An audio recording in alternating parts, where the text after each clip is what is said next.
Ikaw pa rin ang pinakamabait sa akin. Mas mabuti ka kaysa sa mabahong delivery guy na si Josie Yu. Malayo ang agwat. Araw-araw, ang alam lang niya ay mag-deliver ng kanyang pangit na takeout. Puno siya ng nakakasulasok na amoy. Halika rito, amuin ko kung mabaho ka o hindi. HMPH. Sir, pirma po dito. Oh, Nabalot na po para sa inyo. Magandang araw po. Sana po ay makita namin kayong muli. sige. Ngayon makakauwi na ako at mabibigyan si Hong Mei ng tamang anibersaryo ng kasal. President Sheng tungkol sa plot number 7 sa South City. President Sheng, nahanap na namin si Jijo Ziyu. Kanselahin ang meeting. Kailangan ko siyang makita sa lalong madaling panahon. Pero, ma'am, ang huling flight papunta sa kinaroroonan ni Jijo ay umalis na. Ipaalam sa lahat ng malalapit na airline. I-ground ang lahat ng flight. Ihanda ang pribadong jet. Sa loob ng 2 oras lamang. Kailangan ko siyang makita. Opo, ma'am.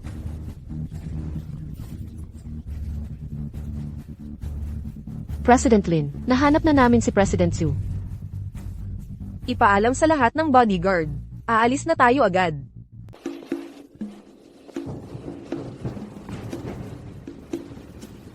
Masayang-masaya si Hong Mei kapag nakita niya ito.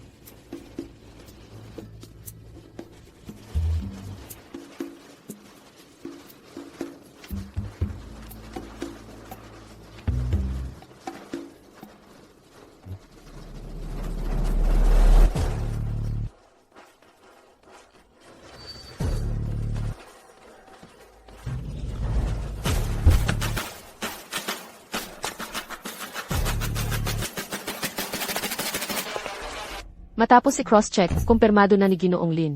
Narito mismo si Ginoong Zhu. Malapit nang matupad ang huling hiling ng yumaong Ginoong Zhu.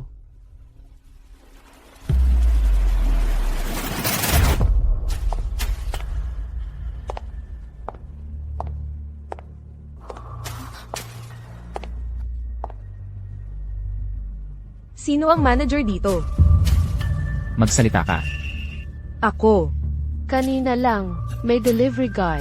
Kakaalis lang niya. Ibig mong sabihin, ang lalaking kakaalis lang ay si Josie Yu. Yan ang pangalan sa pirma. Footage ng CCTV. I-check lahat ng traffic camera. Alamin kung saan pumunta si Ginoong Joe. Ngayon na. Opo.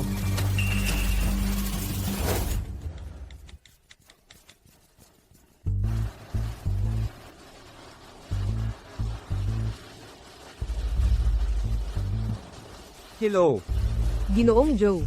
Ang tiyo mo, si Joe Jianman, ay bagong scam. Patay na ang tiyo ko ng ilang taon. Ako pa ang bumili ng urn niya, sa Pinduoduo. ang jade pendant na suot mo. Sa tiyo mo yan, di ba? Sino ka? Paano mo nalaman? Tungkol sa pendant ko? Ginoong Joe. Ang tatay mo, si Joe Jiangwoo, ay chairman ng Jianghai Group. Bago siya pumanaw, hiniling niyang hanapin kita. Jianghai Group? Ang pinakamayaman sa Jiangzhou, ang yumaong Ginoong Joe. Tiyo ko pala? Oo. Ikaw ang tanging tagapagmana ng pamilyang Joe.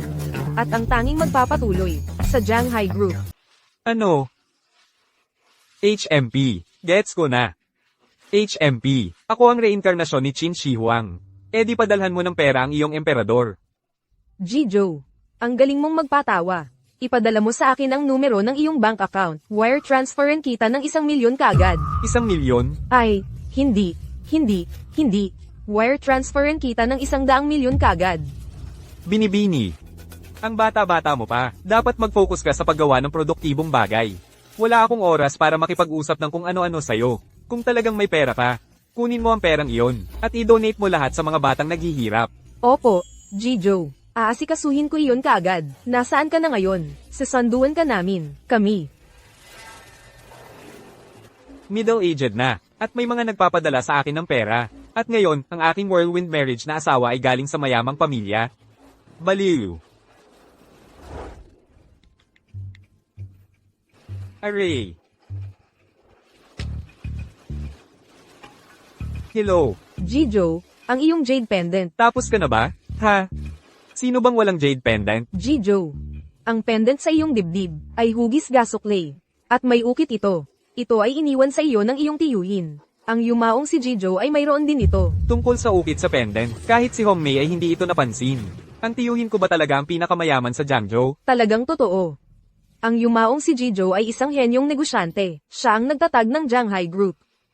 Sa lahat ng mga taong ito, hindi siya sumuko sa paghahanap sa iyo at sa iyong ama.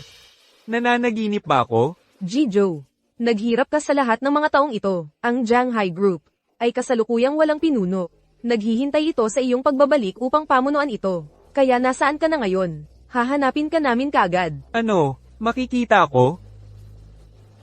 Sige, nasa Chunjiang Residential Area ako. May lakas ka ng loob na pumunta? Eh di may lakas ako ng loob na maniwala sa'yo. Okay, pupunta kami dyan kaagad. Si Jijo ay katulad ng yumaong si Jijo. Mahilig pa rin magbiro. Sa loob ng 5 minuto, lahat ay magtipon sa Chunjiang Residential Area.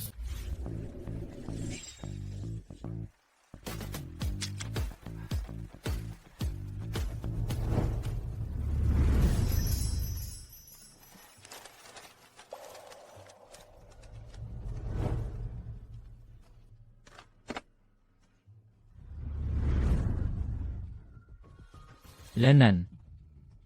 Hoy, sa tingin mo ba hindi na babalik si Zuzio mo? Hindi na babalik? Kahit bumalik man siya, hindi naman siya maglalakas loob na magsalita. At saka, ano naman kung makita niya tayo? Ako, matagal ko nang gustong makipaghiwalay sa kanya. Ay, naku. Hala, bumalik si Zio. Naglalaro lang kami ng baraha. Zio, bakit ang aga mo ngayong umuwi, kumpara sa dati? Tingnan mo ang gulo dito. Makinig ka sa akin. Tumawag ka muna sa asawa mo. Ha? Tatawag sa kanya? Ngayon ay ika-10 anibersaryo ng kasal, ng asawa ko at ako. Maaga pa nga akong umalis sa trabaho, para bigyan siya ng sorpresa. Ay, sige na. Mga 40 o 50 anyos ka na. Tumawag ka na lang. Paano kung... Ay, tigilan mo ang kakabuladas. Kung tatanungin mo ako, hindi rin naman madali ang buhay niya. Araw-araw na nagpapakahirap, nagde-deliver ng pagkain sa labas. Minamaliit siya ng asawa niya at anak pa ng ibang lalaki ang pinapalaki niya. Kung may sisihin ka, siya ang sisihin mo dahil wala siyang kwenta. Hindi makapag-ipon ng pera. Kung mananatili si Hongmei sa kanya, magugutom siya sa pagtanda. Kung ako si Hongmei, matagal ko na siyang iniwan. Karapat-dapat sa kanya ang maging torpe. Ay, sige na nga, tumawag ka na lang. Huwag ka nang umuwi, baka bugbugin ka na naman ni Hongmei at ang anak mo. Hoy, tulungan mo akong maghiwa ng gulay. Lao Jo, tumawag ka na lang. Sige na, tawagan mo siya. Lahat kami ay nagsasabi sa iyo. Nasa baba na ako.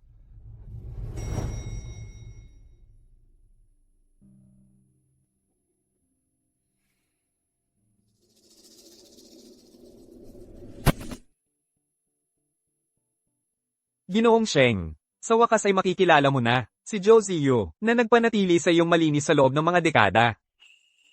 Wow, matagal-tagal na rin. Mula nang huli kong makita ang desesibong Ginoong Sheng mula sa mundo ng negosyo, nang umiti ng ganito kasaya. Kalokohan. Sige na. Hanggang sa huling sandali ay inalala siya ni Ginoong Zhou. At siya ang Zhou Ziyu na aking nakatakdang pakasalan bago pa ako ipanganak. Iniisip ko kung anong klaseng tao siya. Halika rito. Halika na.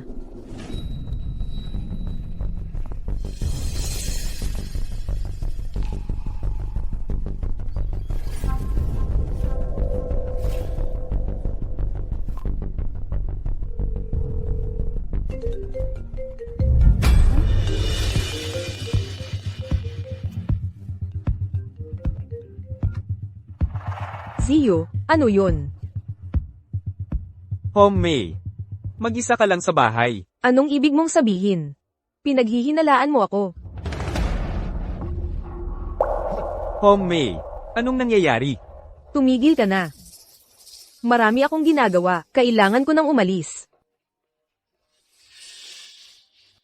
Ang sakit sa ulo.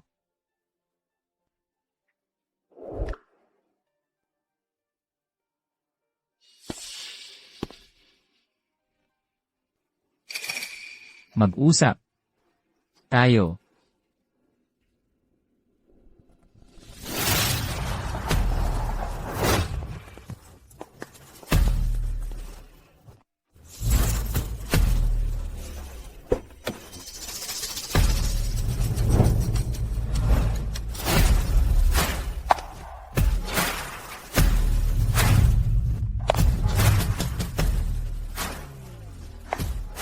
Kaya si Ziyu ay dito nakatira sa complex. Kaya dapat tanggapin niya ako. Na ganito ang suot. Hindi na kailangang umakyat ang dalawa ninyo.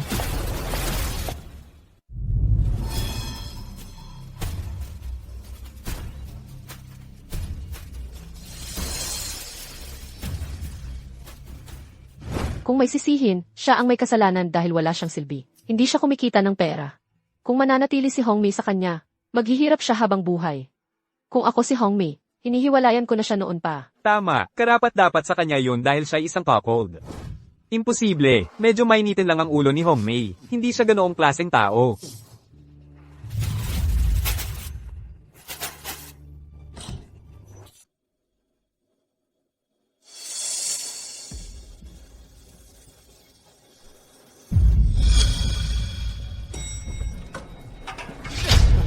Aray! Hoy, kapwa delivery rider ka pala. Dito ka rin nagde-deliver? Bakit hindi ka pumapasok? Kwarto 206. Delivery. Ang delivery ninyo, ma'am. Miss, pakibigyan naman ako ng magandang rating. Sige, walang problema. Ziyu Joe, anong ginagawa mo dito?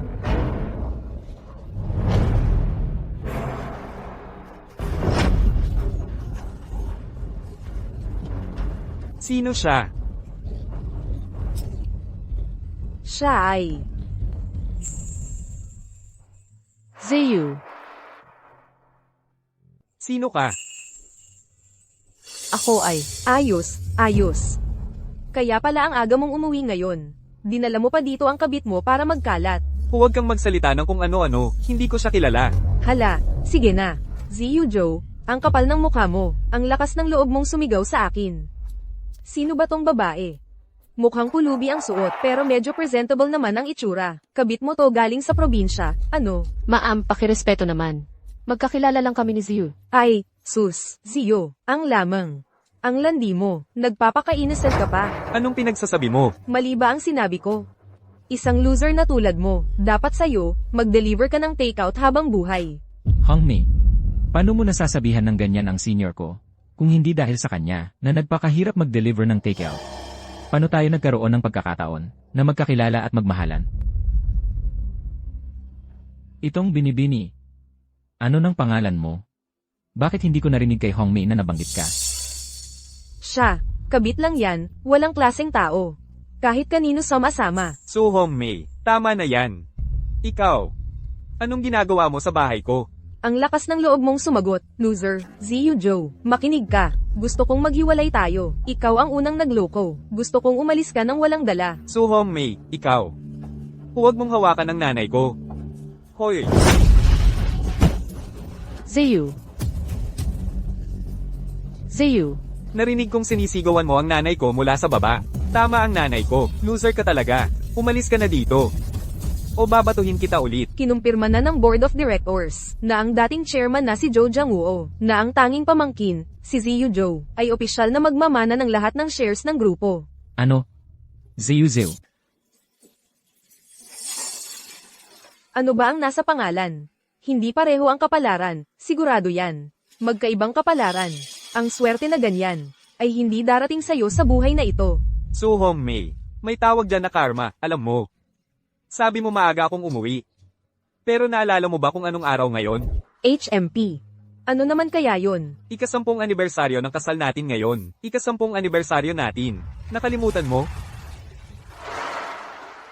Nilaibat ko ang buong bayan. Para hanapin ang eksaktong istilong ito. Akala ko magugustuhan mo. Hoy, Lao Zhao. Kailangan mong magkaroon ng class. Nakuha mo ang nararapat sa'yo. Tumigil ka sa pangarap, huwag kang maging palakang nangangarap sa gansa. Tingnan mo, ang babaeng ito ay may tunay na klas. Sayang sa isang talunan na tulad niya. Bakit hindi na lang sumama ka sa akin? Sisiguraduhin kong, mabuhay ka ng maginhawa. Siya lang ang magsesettle sa isang palamunin na tulad ni Joe Ziyu. Anong panahon na ba tayo nabubuhay? Sino pa ang nagdadamit ng ganitong estilo ngayon? Sino ang nakakaalam kung tunay ba ito? Kahit ang basura ng isang street vendor ay mas maganda pa kaysa dito. Hindi ito ang kailangan ko ngayon. Ano ang gusto mo? Maaari mo namang sabihin sa akin. Ano ang saysay ng pagsasabi sa'yo? Sa paningin mo, iyan lang ang tungkol sa ilang piso para sa mga delivery. Isang peking ganito ang kalidad, at may lakas ka ng loob na ibigay ito sa akin. HMP. Huwag kang magmalabis. Si Kuya Ziyu ay napakahirap magtrabaho sa labas. Para bigyan ka ng mas magandang buhay. Paano ka naging napakasakit? Hindi ka ba natatakot na masaktan ang kanyang puso? Walang hiya kang manloloko. Sino ang humingi ng opinyon mo? Basag na palayok para sa basag na takip. Ang galing mong magsalita. Pero sa ilalim, isa ka lang na puta. Lao Zhao. Kunin mo ang perang ito. Ang isang lalaki ay dapat magpanatili ng dangal. Dangal? Ang ideya mo ng dangal ay ang pagluloko sa likod ng ibang tao? Tama na. Magdi-divorce na tayo. Umalis ka sa harap ko. Ngayon, kayo pareho. Umalis kayo sa bahay ko. Ngayon din. Umalis ka. CJ, Binili ko ng buo ang bahay na ito bago pa tayo ikasal. Kayong mga dapat umalis. Josie Yu. Baliw ka. Pinagpag-yearin ko ang pamilyang ito. Para mapanatili ang pamilyang ito, hindi ako nagtrabaho. Ang aking emosyonal na pagod ay higit pa sa ambag mo. Sa akin dapat mapunta ang bahay na ito. Nandaya ka. At may kapal ka pa ng mukhang pag-usapan ang bahay. HMPH. Nakakatawa. Tama ang nanay ko. Galing sa magulang ko ang down payment, ang buong ipon nila para sa pagre-retiro. Nag-deliver ako ng pagkain sa loob ng 3 taon para makaipon para sa renovasayon. Nag-ambag ka ba kahit piso? Bakit ko ibibigay sa iyo ang bahay? Ang mga kasangkapan na ito. Ang mga appliances. Ako ang pumili. Ang mortgage. Ako ang nagbayad. Mortgage. Maglakas loob ka pang banggitin ang mortgage. Ang mortgage ay kinakaltas sa sahod ko kada buwan. Ang ginawa mo lang ay mag-ayos at magmajong. Pinag-aral ko pa ang anak mo para sa'yo. Anong pera ba ang kinita mo? Ang pag-aayos ng babae ay nagpapaganda sa iyo. Ang pagmamajong ay networking. Xiao Juwang ay anak mo. Tungkulin mong alagaan siya. Anak siya ng ex-husband mo.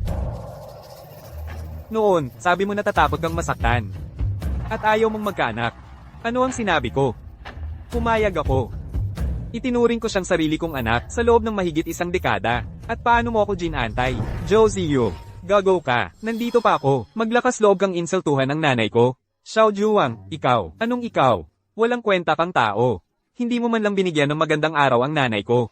Isa pang salita at papatayin kita. Pinakain kita. Binihisan kita. Pinag-aral kita. Itinuring kitang sarili kong anak. Paano kita nagawang magkamali? At ito ang ganti mo sa akin? Walang halaga ang kaunting perang iyon. Ano pa ba ang kaya mong gawin bukod sa mag-deliver ng pagkain? Tinawag kitang tatay sa lahat ng mga taong ito. Dapat kang magpasalamat kung tatanungin mo ako. Matapos makilala ni nanay si Uncle Zhang, dapat noon pa niya iniwan ka. Pinagtiisan ka ng matagal. Swerte ka, okay? At may kapal ka pa na mukhang tanungin ang nanay ko? Sumusobra ka na. Marami nang ginawa si Kuya Ziyu. At binabaligtad mo ang katotohanan. Hindi ninyo alam kung ano ang kahulugan ng salitang konsensya.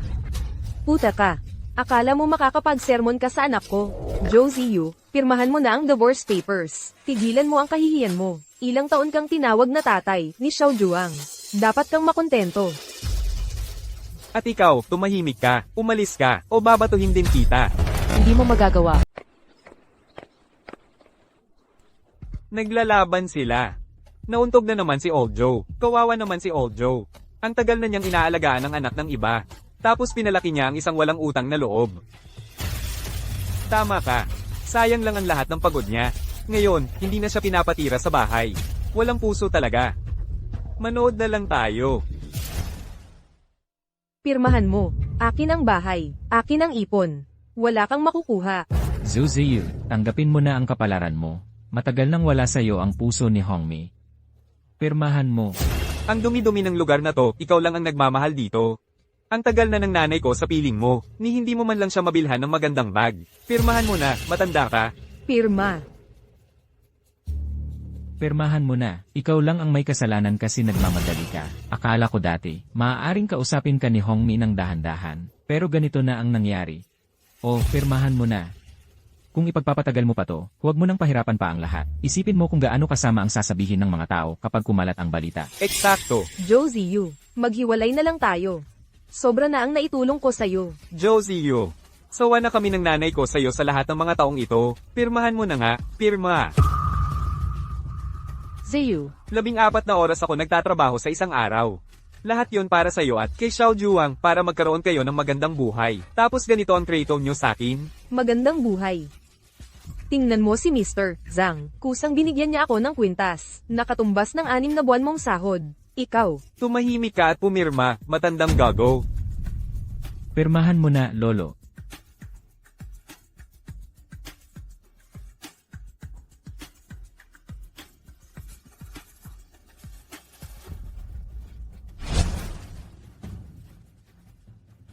Ngayong napirmahan mo na. Umalis ka na. Sobra na kayong lahat. Tumigil kayo, mga manloloko. Napakabait na tao ni Zhu Ziyu. Kung ayaw mo sa kanya, ako ang kukuha sa kanya.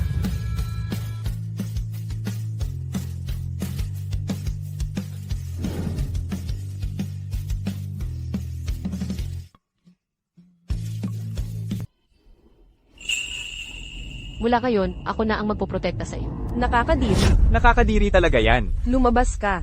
Labas. Labas. Labas. Su Hongmi, pinauwi mo si Old Zhu nang walang-wala. Kahit damit na pamalit wala siyang dala. Old Joe.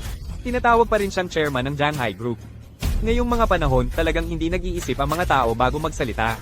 Ang chairman ng Shanghai Group, paano siya sasakay sa maliit na electric scooter na ito? Sa pinakamababa, dapat ay may back ang sasakyan niya.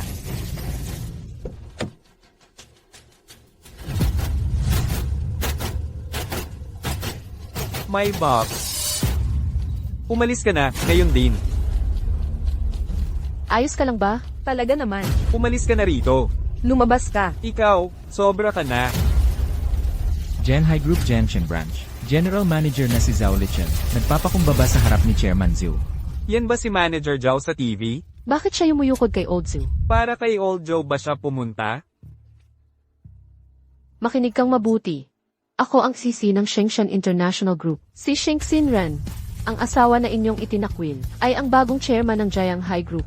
Ang kakabalita lang sagsi.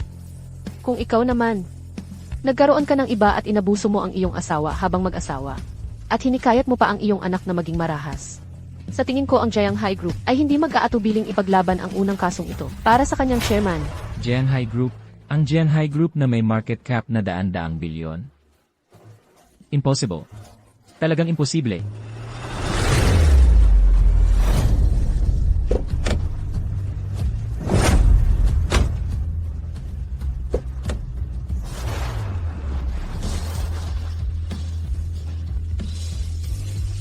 Lin Wan, Vice President ng Shanghai Group, narito upang salubungin ang chairman pauwi.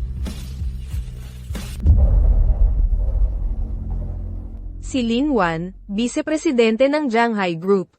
Maligayang pag-uwi, Chairman. Tumayo kayo. Bilis, tumayo na kayo. Isa lang akong ordinaryong tao. Hindi ko talaga ito karapat-dapat. Kung hindi mo pamamahalaan ang Shanghai Group, G-Joe, hindi mapapanatag si Chairman Joe. Hindi kami tatayo. Ziyu, ikaw ang tanging tagapagmana ni Chairman Zhu. Pakiusap pagbigyan mo ang kanilang hiling. Hindi maaaring walang leader ang Shanghai Group. Huwag mong maliitin ang sarili mo, G-Joe. Karangalan naming maglingkod sa iyo. Sige. Sasama ako sa inyo pabalik. Hongmei, yumaman na ang Zhu mo. Ang drama. Hiwalay na sina Hongmi at Zhu. Gets ko na, ang Zhu Ziyu na ito ay tiyak na, masyadong mapagmataas. Nagrenta lang ng mga tao para magpakitang gilas. Galing ako sa Shengshan Group. Hindi ko pa nakikita ang mga taong ito dati. Walang hanggan ang kayabangan ni Zhu Ziyu. Yare. Oh, tama. Tama ka, mahal. Parang hindi peke ito. Hindi nga. Kilalang kilala ko siya. Kung bilyonaryo si Zhou Ziyu, hindi ako si Su Hongmei, Zhou Ziyu. Maria. Nagrenta lang si Josie ng mga taong ito. Para lang mapansin ka. Tama. Tama, para lang mapansin. Simula ngayon, ang nanay mo ay babae ko na. Su Hongmei. Mula ngayon, ayaw ko nang pakialaman ka. G-Joe. Dapat ba nating? Hindi na kailangan. Hindi na kailangang bumaba sa antas nila. Tara na. Manager Zhao. Ihatid muna si G-Joe. Xinren. Natagpuan na rin ang Jijo na pinapangarap mo. Ngayon, may mabuting balita, bumalik na si Jijo. At may masamang balita, naghiwalay si Jijo at umalis nang walang dala. Hindi masamang balita ang paghihiwalay. Ang pagkatagpo sa kanya ang pinakamagandang balita. Sabay tayong umalis.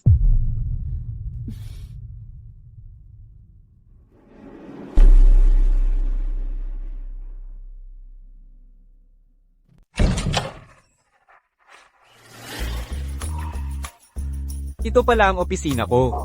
Ginoong Joe, may hindi po ba kayong nagustuhan dito? Papalitan ko po ito agad para sa inyo. Hindi na kailangang palitan. Ayos lang. Ayos na ayos. Ginoong Joe, espesyal na inihanda ng grupo, ang isang handaan para sa pagpapalit ng pamumuno. Sa oras na iyon, lahat ng kilalang tao sa River City ay makakakita sa inyo ng personal. Huwag na tayong magpalaki ng usapan. Walang handaan para sa pagpapalit ng pamumuno. Ginoong Joe, masyado po kayong mapagkumbaba at simple. Kung gagawin natin iyan, bukod sa ilang matataas na opisyal sa kumpanya. Halos walang makakaalam na kayo na ang namumuno sa River at Sea Group. Kalimutan na ang mga panlabas na bagay na yan. Bukod pa riyan, wala pa akong alam sa ngayon. Marami pa akong kailangang matutunan ng paunti-unti. Ginoong Joe, masyado po kayong praktikal. Sa ilalim ng inyong pamumuno, ang River at Sea Group ay tiyak na aabot sa mas mataas na antas.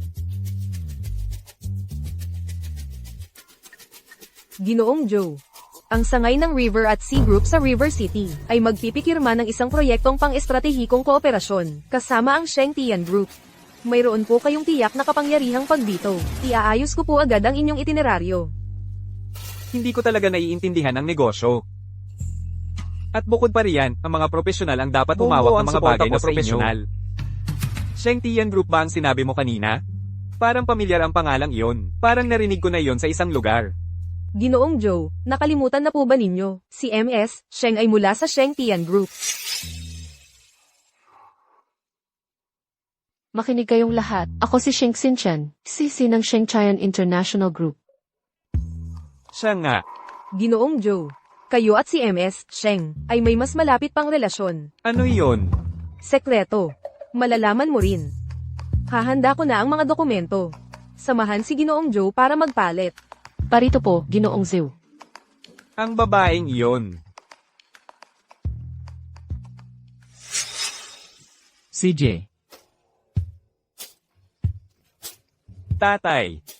Sa seremonya ng pagpirma mamaya, makikita ba talaga natin ang napakaraming importanteng tao? Sunday ito ng River City Group. Ang mga tao mula lang sa isang sangay na ito ay mas marami ng beses kaysa sa Shengtian Group. Ang mga dadalo sa seremonyang ito ng pagpirma ay lahat ng kilalang tao sa River City. Xiao Juang. Ang tatay mo ang pinuno ng Departamento ng Negosyo sa Shengtian Group. Kaya nga may pagkakataon tayo na masaksihan ang seremonya ng pagpirma. Alam mo ba kung bakit ang tatay mo, sa murang edad na ito, ay may hawak na napakahalagang posisyon? Hindi. 3 salita. Kilala ang tamang tao. Kapag nakakapit ka sa tamang tao, kahit baboy ay makakaakyat sa puno. Makakaakyat sa puno ang baboy? Nako, huwag mo namang ganyan. Tatay, medyo kakaiba ang dating niyan. Tandaan mo lang ito. Sa pagkakataong ito, siguraduhing makikipag-ugnayan ng maayos sa mga kilalang tao. MMHMM. Xiao Juang. Kaya kailangan mong magpakabait, huwag kang magdulot ng gulo, at hiyain ang tatay mo. Paano ko magagawa yon? Tiyak na ipagmamalaki ako ni tatay. Di ba? Tara na. Sheng. Ang outfit na ito, bagay na bagay sa malakas na babae mong dating. Pero ngayon, ayoko nang maging malakas na babae. Hindi malakas na babae para sa signing ceremony. Bigyan mo ako ng iba. 5 ng outfit ang sinubukan mo, at hindi ka pa rin kontento. Signing ceremony lang naman ito.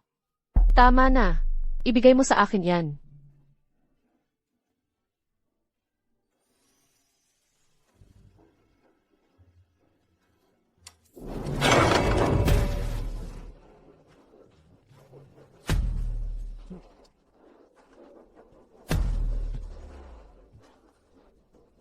Jijo. Hello. Maligayang pagdating sa aming sangay sa Jiangcheng. Isang malaking karangalan talaga ito para sa akin, si Zhao. Naayos ko na ang lahat para sa inyo, Jijo. Manager Zhao, bagamat kakakuha lang ng posisyon ni Jijo. Buong suporta niya, ang mga desisyon ninyo. Jijo. Kung gayon, sisikapin ko talaga. Gagawin ko ang lahat ng makakaya, asahan ninyo. Manager Zhao, may sariling mga plano si Jijo. Mula ngayon, ako na ang magiging tanging punto ng komunikasyon ninyo. Jijo, mangyaring, umupo po kayo sa harap, may ilang bagay akong aasikasuhin.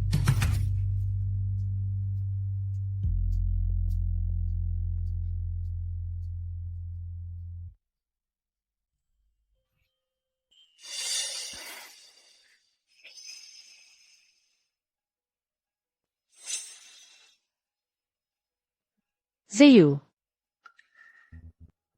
Ginang, Sheng, hindi ko inasahang makikita kita rito. Maliit nga ang mundo. paano kung sabihin kong, dumating ako rito para sa'yo? Nagbibiro ka ba? Hindi naman ako importante para magkaroon ng espesyal na pagpupulong. Ano ng problema? Ayaw mo ako dito. Hindi. Ito lang kasi. Mas misteryoso ka pa pala kaysa sa inakala ko, ni hindi ko pa nga alam ang pangalan mo. Malalaman mo rin agad.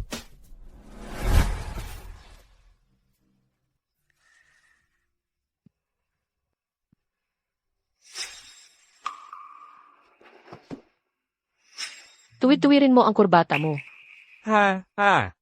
Salamat. Ziyu, may gagawin pa ako. Mauna na ako. Kailan kaya tayo? Magkikita ulit? Malapit na.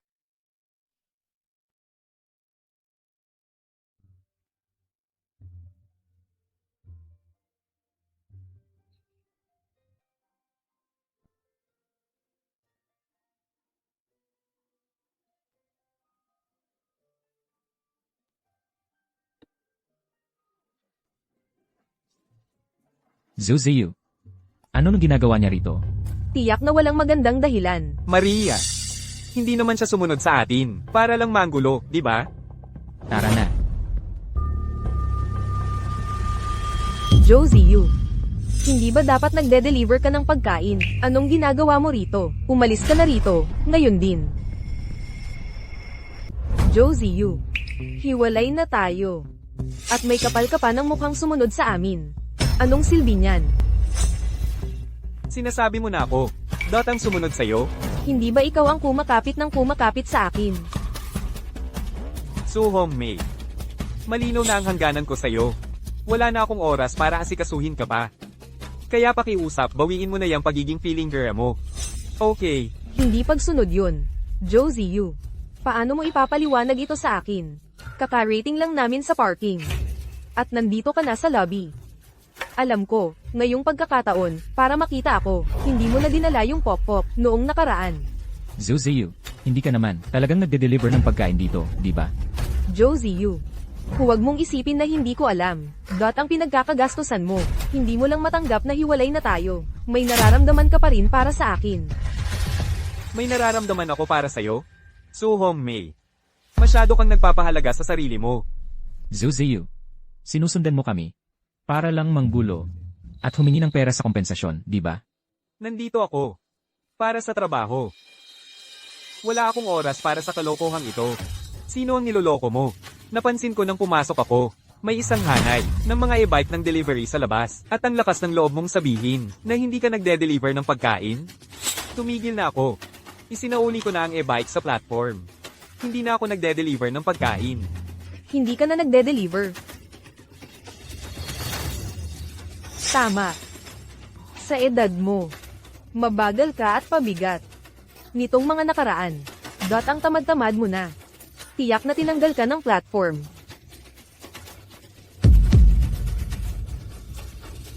Nagpalit na ako ng trabaho. Ito na ang bagong trabaho ko ngayon. Nagpalit ng trabaho. Ikaw, naiintindihan mo ang mga bagay na ito. Tigilan mo na ang pagpapanggap sa akin. Ibalik mo. Ibabalik ko sa iyo.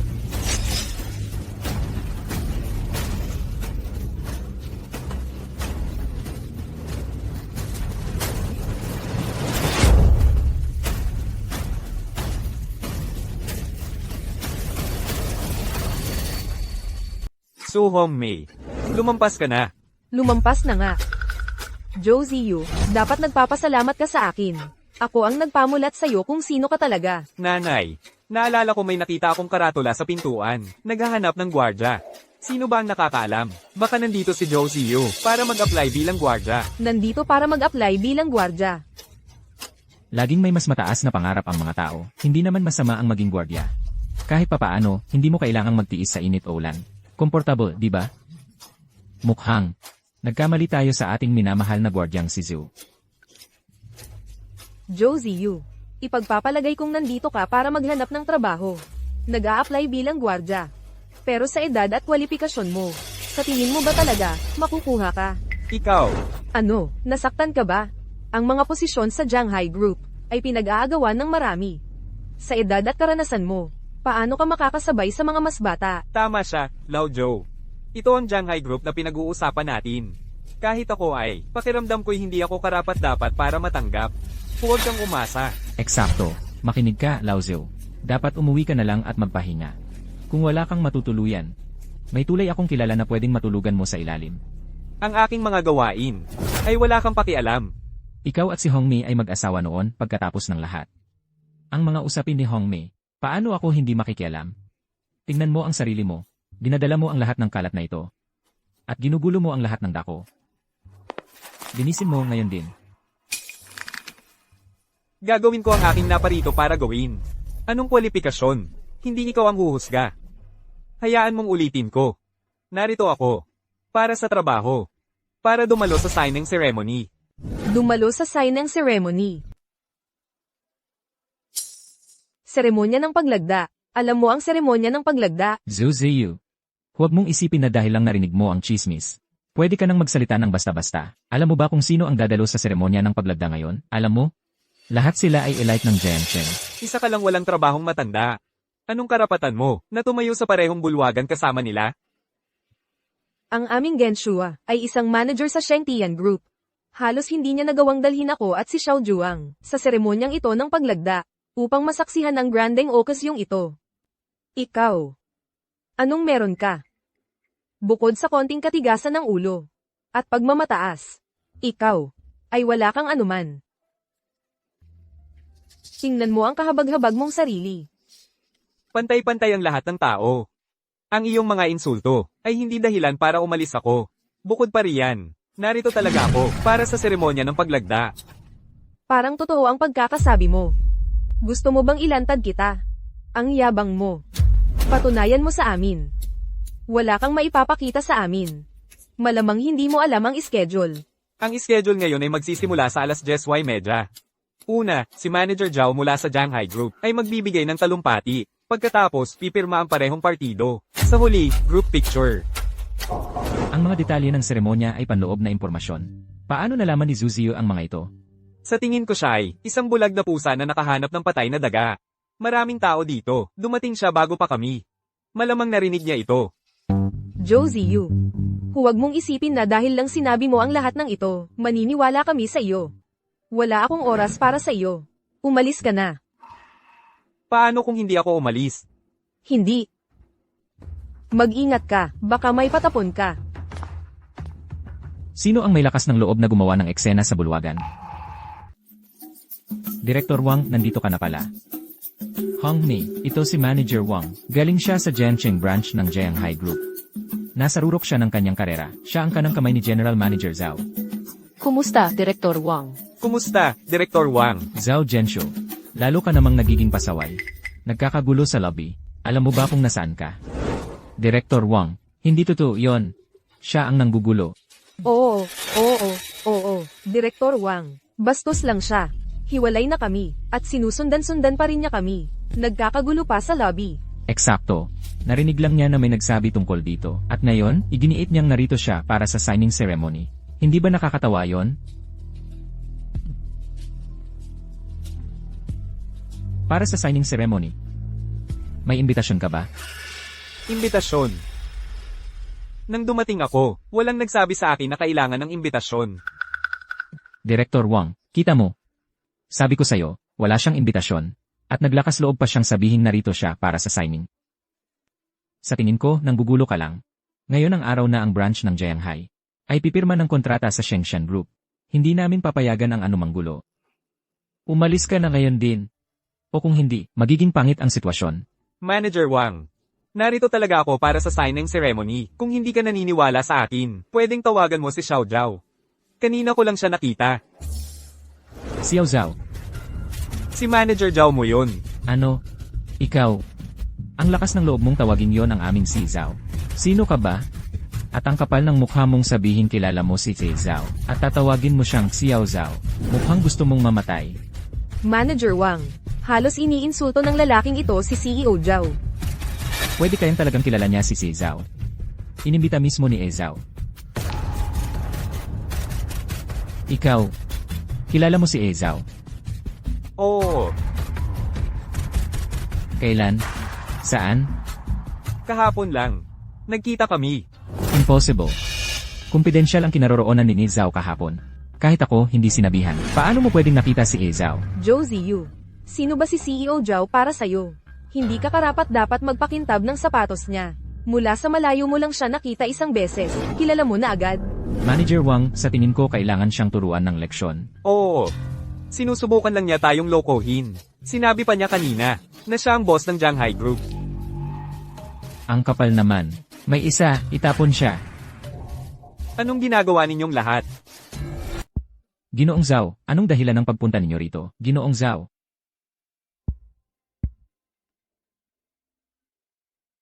Anong ginagawa mo? Zhou Lichen, ang pinuno ng sangay ng Jianghai Group sa Jiangcheng.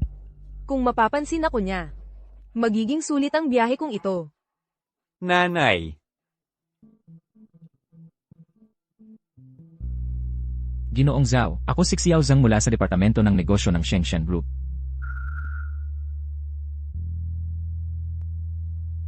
Maligayang pagdating, maligayang pagdating, maligayang pagdating. Ginoong Zhao, ako ang asawa ni Genshua. Ako si Su Hongmei. Kumusta, Ginoong Zhao? Wang Qiyang. Sino daw ang sabi mong papalayasin? Ginoong Zhao, sakto ang dating ninyo. Ito ang lalaking nanggugulo. May sira ang ulo niya. Sabi niya kilala niya kayo. Ikaw ang may sira ang ulo. Ginoong Zhao, Zhu Ziyu, isang salbahe lang siya. Wala siyang imbitasyon. Pero sabi niya narito siya para sa isang seremonya ng paglagda at nagkakagulo siya rito. Malapit ng palayasin ni Supervisor Wang. Ginoong Zhao, dating asawa ko siya. Hindi niya matanggap na maayos ang buhay namin. Sinadya niyang magkagulo rito. Sabi niya kilala niya kayo. Tinawag pa nga niya kayong maliit na Zhao. Kaya, Ginoong Zhao, hayaan ninyong ako na ang magpalayas nitong walang kwentang matanda at alisin siya. Lumabas ka. Ginoong Zhao, hindi natin kailangang maging magalang. Sa mga taong katulad niya, napakasibilisado na natin at binigyan na natin siya ng sapat na respeto. Eksakto.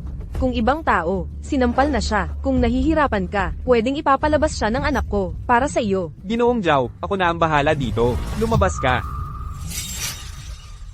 Humph, sinabi sa'yo ni Ginoong Zhao na lumabas ka. Ano pang hinihintay mo? Sinabi niyang lumabas ka. Sinasabi ko sa inyong lahat na lumabas. Hindi mo ba ako narinig? Ginoong Zhao, galing sila sa Shengshan Group. Narito sila partikular para i-coordinate ang signing ceremony sa atin. Paano mo naman? Hoy, Ginoong Zhao, siguro mayroong pagkakamali dito. Hoy, Mahal. Ginoong Zhao, ano ba talaga ang nangyayari? Hoy, Maria. Ginoong Zhao, siguro may problema. Aray. Maria. Ginoong Joe, pasensya na sa nangyari sa'yo. oh, Ginoong Zhao. Ginoong Joe.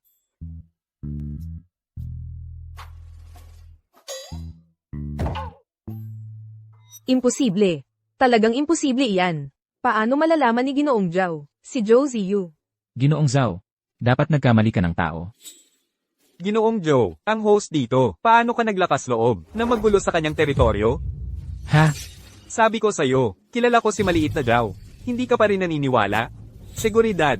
Dalan mo ang tatlong ito at itapon mo. Mula ngayon, ipinagbabawal na sa inyo ang muling tumapak sa Jianghai Group. Hoy. Hoy, hoy, hoy. Zhou Ziyu, paano mo nakilala si Ginoong Zhao? Sabihin mo sa akin, Hindi ito totoo. Hoy, Ginoong Zhao, galing ako sa Shengshan Group, hindi pa nga nagsisimula ang signing ceremony. Ako ito, si maliit na Zuang. Tatay. Tatay. Ginoong Zhao, hindi ko nakilala ang iyong kahalagahan. Maliit na Zhao. Asikasuhin mo ito ayon sa patakaran. Seguridad, hilahin mo siya palayo. Hindi, Ginoong Zhao, dapat nagloko ang isip ko. Ginoong Zhao, wala akong kasalanan. Ginoong Zhao, hoy, Ginoong Zhao, magpakabait ka naman para sa akin. Ginoong Zhao. Ginoong Joe. Pagkukulang ko yon kanina. Naipasok ko ang mga random na taong ito, na nakagambala sa inyo. Tinatanggap ko ang parusa. Ayos lang. Ginoong Joe, ang sign ng ceremony ay malapit nang magsimula. Bakit nandito ka pa rin?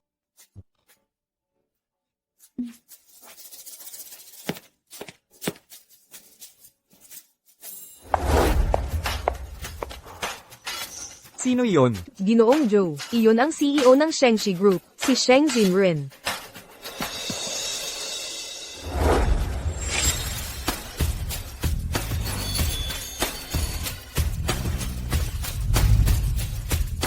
Siya yon. Ang laki ng conglomerate na pinapatakbo niya. Malamang mahirap para sa kanya. Ginoong Joe, workaholic talaga si Jinren. Hanggang ngayon, single pa rin siya. Kaya pala, kapag umabot ka na sa isang edad, dapat magpaka-settle down ka na. Dapat nga siya magpaka-settle down. Tsaka, ilang araw bago kayo magkakilala. Gustong-gusto ka talaga niyang makita. Makita ako? Oo.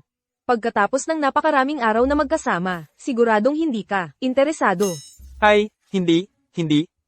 Shawan. Matanda na lang ako. Tsaka, kaka-divorce ko lang. Hindi ko nga iniisip ang mga bagay na yan. Ginoong Joe, 50 ka pa lang. Prime time yan para sa ambisyon. Paano mo masasabing matanda ka na? At saka, ikaw mismo ang nagsabi, hiwalay ka na, single kayong dalawa. Ang pag-iisip tungkol sa romance, ay normal lang talaga. Shawan. Lalong tumatamis ang mga salita mo. Ginoong Joe. Si Ginoong Joe mismo ang nagsabi, ang lahi ng pamilya Joe ay nauubos na. Wala kang tagapagmana. Hoy, sa pamilya dapat manatili ang mga benepisyo, hindi ba mas maganda kung... Ha? Ano ang sinabi mo? Wala, Ginoong Joe, dapat pumunta ka na sa seremonya ng paglagda.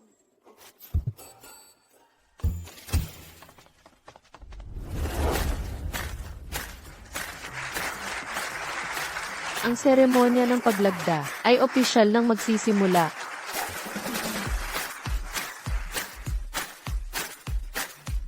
Inaanyayahan namin sina Ginoong Zhao at Binibining Sheng na lumagda.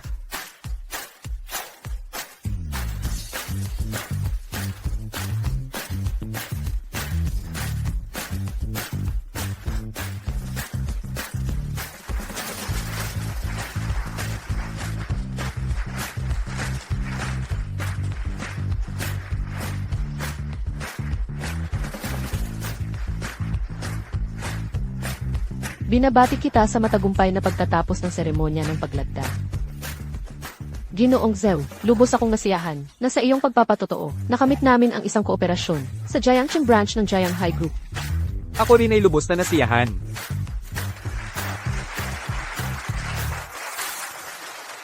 Binibining Sheng, maaari ko bang itanong, tungkol sa Strategic Cooperation Agreement na ito, na nilagdaan ng Jiangcheng branch ng Jianghai Group, at ng Shengtian Group, ano ang iyong mga saloobin?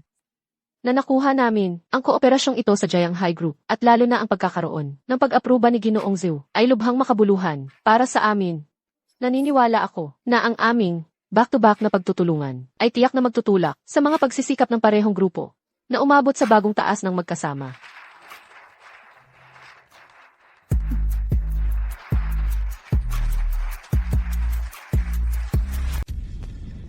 Ji Sheng. Naayos na ang mga isyong pang-estratehiya. Ang mga susunod na gawain sa koordinasyon ay maaari ng asikasuhin ng department manager. Ano sa palagay mo ang itsura ng isang taong na pinaggalang na tawaging Eizu ni Zhao Lichun at sinusundan-sundan kahit saan ni Lin Wan ay dapat katulad? Para sa akin, medyo mabagal siya. Parang wala namang tunay na kakayahan. Sa paningin mo lang siya mukhang mabagal sa iyong mga mata. Pero siya ay isang malaking pangalan sa mundo ng negosyo. Siya ang bagong chairman ng Jianghai Group. Ilang araw pa lang siya sa pwesto. Paano siya naging malaking pangalan agad? Sabi sa akin pareho ni Nads Haulichon at Linwan. Sabi nila sa akin, nagtagumpay ang kooperasyong ito dahil sa malakas niyang suporta. Kung wala siya, hindi mangyayari ang deal na ito. Ang ganyang klaseng lakas ng loob ay bihira lang makakapantay. Jisheng, hindi ba sobra naman ang iniisip ninyo? Ang batayan ng deal na ito ay ang pagbibigay ng aming Shengtian Group sa karamihan ng kita, kaya nila pumirma. Mali ka. Ang nagbigay ng karamihan ng kita ay ang Jianghai Group. Ano? Jisheng, magandang balita. Matapos mag-public ang stock ng kumpanya, tumaas ito ng diretsyo. Tumaas na ito ng 30%. Record na mataas. Ha? Ganoon kabilis ang pagtaas? Ah, ganun ba? Inaaprobahan din ng merkado ang kooperasyong ito. Talagang panalo para sa lahat ang deal na ito. Pumirma lang siya ng pangalan. Paano nangyari yun? Ano nang ginagawa mo dyan nakatayo? Ah, naintindihan ko na. Jisheng, makikipag-ugnayan ako kay Linwan kaagad. Papakainin natin si Jijo. CJ. Ziyu, mas perpekto pa siya kaysa sa inakala ko. Ginoong Joe, ang stocks ng Shengtian ay tumaas ng 30% at ang return sa Jianghai Group ay 20 beses noon. Lahat ng financial news ay nagsasabi na sa likod nito may mastermind na kumokontrol sa likod nito. Stocks, pababa-baba lang yan, di ba? Hindi na kailangang masyadong pansinin. Anong ibig mong sabihin? Pababa-baba, Ginoong Joe. Masyado lang kasing brilliant ang mga galaw mo. Noon, ang grupo ay walang tiwala sa desisyong ito. Pero hindi mo pinigilan. Binigyan mo ito ng buong suporta mo. Hindi naman pwedeng sirain ko lang. Siyempre, kaya sinuportahan ko. Ngayon, buzz na buzz ang buong kumpanya. Sabi nila nakamit mo na ang ultimate form ng pamamahala sa pamamagitan ng paggawa ng wala. Sabi rin nila, para kang dating janitor na naging business prodigy, isang commercial genius. Nag-o-overthink lang ang mga batang yan. Oh, tama, Ginoong Joe. Ang dinner mo kay Sheng Xinren ay naayos na. Nasa Tiancheng Manor. Sa Tian VIP room. Dinner? Hindi ko naman sinabing mag-ayos ka ng dinner. Si Xinren, ang nagpumilit na makipagkita sa'yo. Sabi niya, tumampok ang stocks ng Shengtian. Dahil may malaking foresight ka, gusto niyang matuto sa'yo. At magpasalamat. Anong malaking foresight? Nagpirma lang ako ng papel. Ginoong Joe, napakamapagkumbaba mo. Ang pamilya mong Joe ay puno ng malalaking boss na namamahala sa pamamagitan ng paggawa ng wala. Oh, Ginoong Joe, kung hindi ka pupunta, sisihin ako ni Xinren. Magkakaproblema ako. Ito. Ginoong Joe, pumunta ka na lang. Nakikiusap ako. Nangako na ako kay Xinren. Kung hindi ka pupunta, magdi-disappoint siya. Ito. Sige. Bukod pa, hindi naman. Ito ang unang pagkikita ninyo. Noong huli, sa pirmahan ng kontrata, nakita kong kayong dalawa ay nagkikitaan ng mata. Ikaw, huwag kang magsalita ng kung ano-ano. Oh, Ginoong Joe. Sige. Tatay. Ang ganda ng lugar na to. Kaya ba natin to? Kasalanan ni Joe Ziyu ang lahat ng to. Ang matandang yun, kaya nga na-offend natin si Jijao. Ang grupo ng kumpanya ay hindi sana ginawa ng masama ang tatay mo. Hindi lang nila binawi ang buong performance bonus ng tatay mo. Pinawalan pa siya sa posisyon niyang supervisor. Si Joe Ziyu ay tiyak na sinuwerte. Nagde-deliver siya ng pagkain. Malamang nakita niya ng ilang beses si Jijao. Kaya nga nagkakilala sila. Tama, yun nga siguro ang dahilan. Xiao Zhuang. Naalala mo ba ang tinuro ko sa'yo? Anong tinuro mo? 3 salita, maghanap ng patron. Kakadiskubre ko lang, si Sheng mula sa grupo ng Shengshan ay maghahapunan dito mamayang gabi para sa isang napaka-importanteng tao. Tayo ay narito mismo. Gagawa tayo ng pagkakataon. Magandang impresyon ang iwan natin kay Sheng, tapos magkakaroon ako ng pagkakataon na maibalik ang trabaho ko. Ay, tatay, ang talino mo. Ay, ikaw naman. Tatay. Kaya pala nahulog sa'yo si nanay. Sumusuporta rin ako sa'yo. Ang lamang mo naman, halika na, pasok na tayo. Hahaha. Tatay, dito pa sila naghahanda ng engagement party. Pag ikinasal ako, dito rin ako maghahanda. Hahaha, madali lang yan. Ang galing mo, tatay. Joe Ziyu. Joe Ziyu. Bakit ba lagi mo akong sinusundan? Saan man ako pumunta, nandyan ka. Ako rin, ganoon din ang iniisip ko. Paano ba nasaan man ako pumunta? Nagkikita tayo? Hindi ka na naman nagde-deliver ng pagkain, ano? Sinabi ko na sa'yo dati. Nagpalit na ako ng trabaho. Ngayon naiintindihan ko na. Nagawa mong nakapasok sa sign-ng ceremony dati, pero hindi ka pinansin ni Jijaw. Kaya bumalik ka lang sa dating gawi mo. Tama si Hongmei. Ang isang tulad ni Ezao ay hindi talaga magsaseryoso sa kanya. Ngayon na wala na ang koneksyong iyon. Matanda na lang siya. Ang isang lugar tulad ng Shanghai Group ay walang puwang para sa isang tulad niya na marunong lang magmagaling. Ano ba naman kayo? Hindi ba kayo makapag-isip ng positibo kahit minsan? PFFT.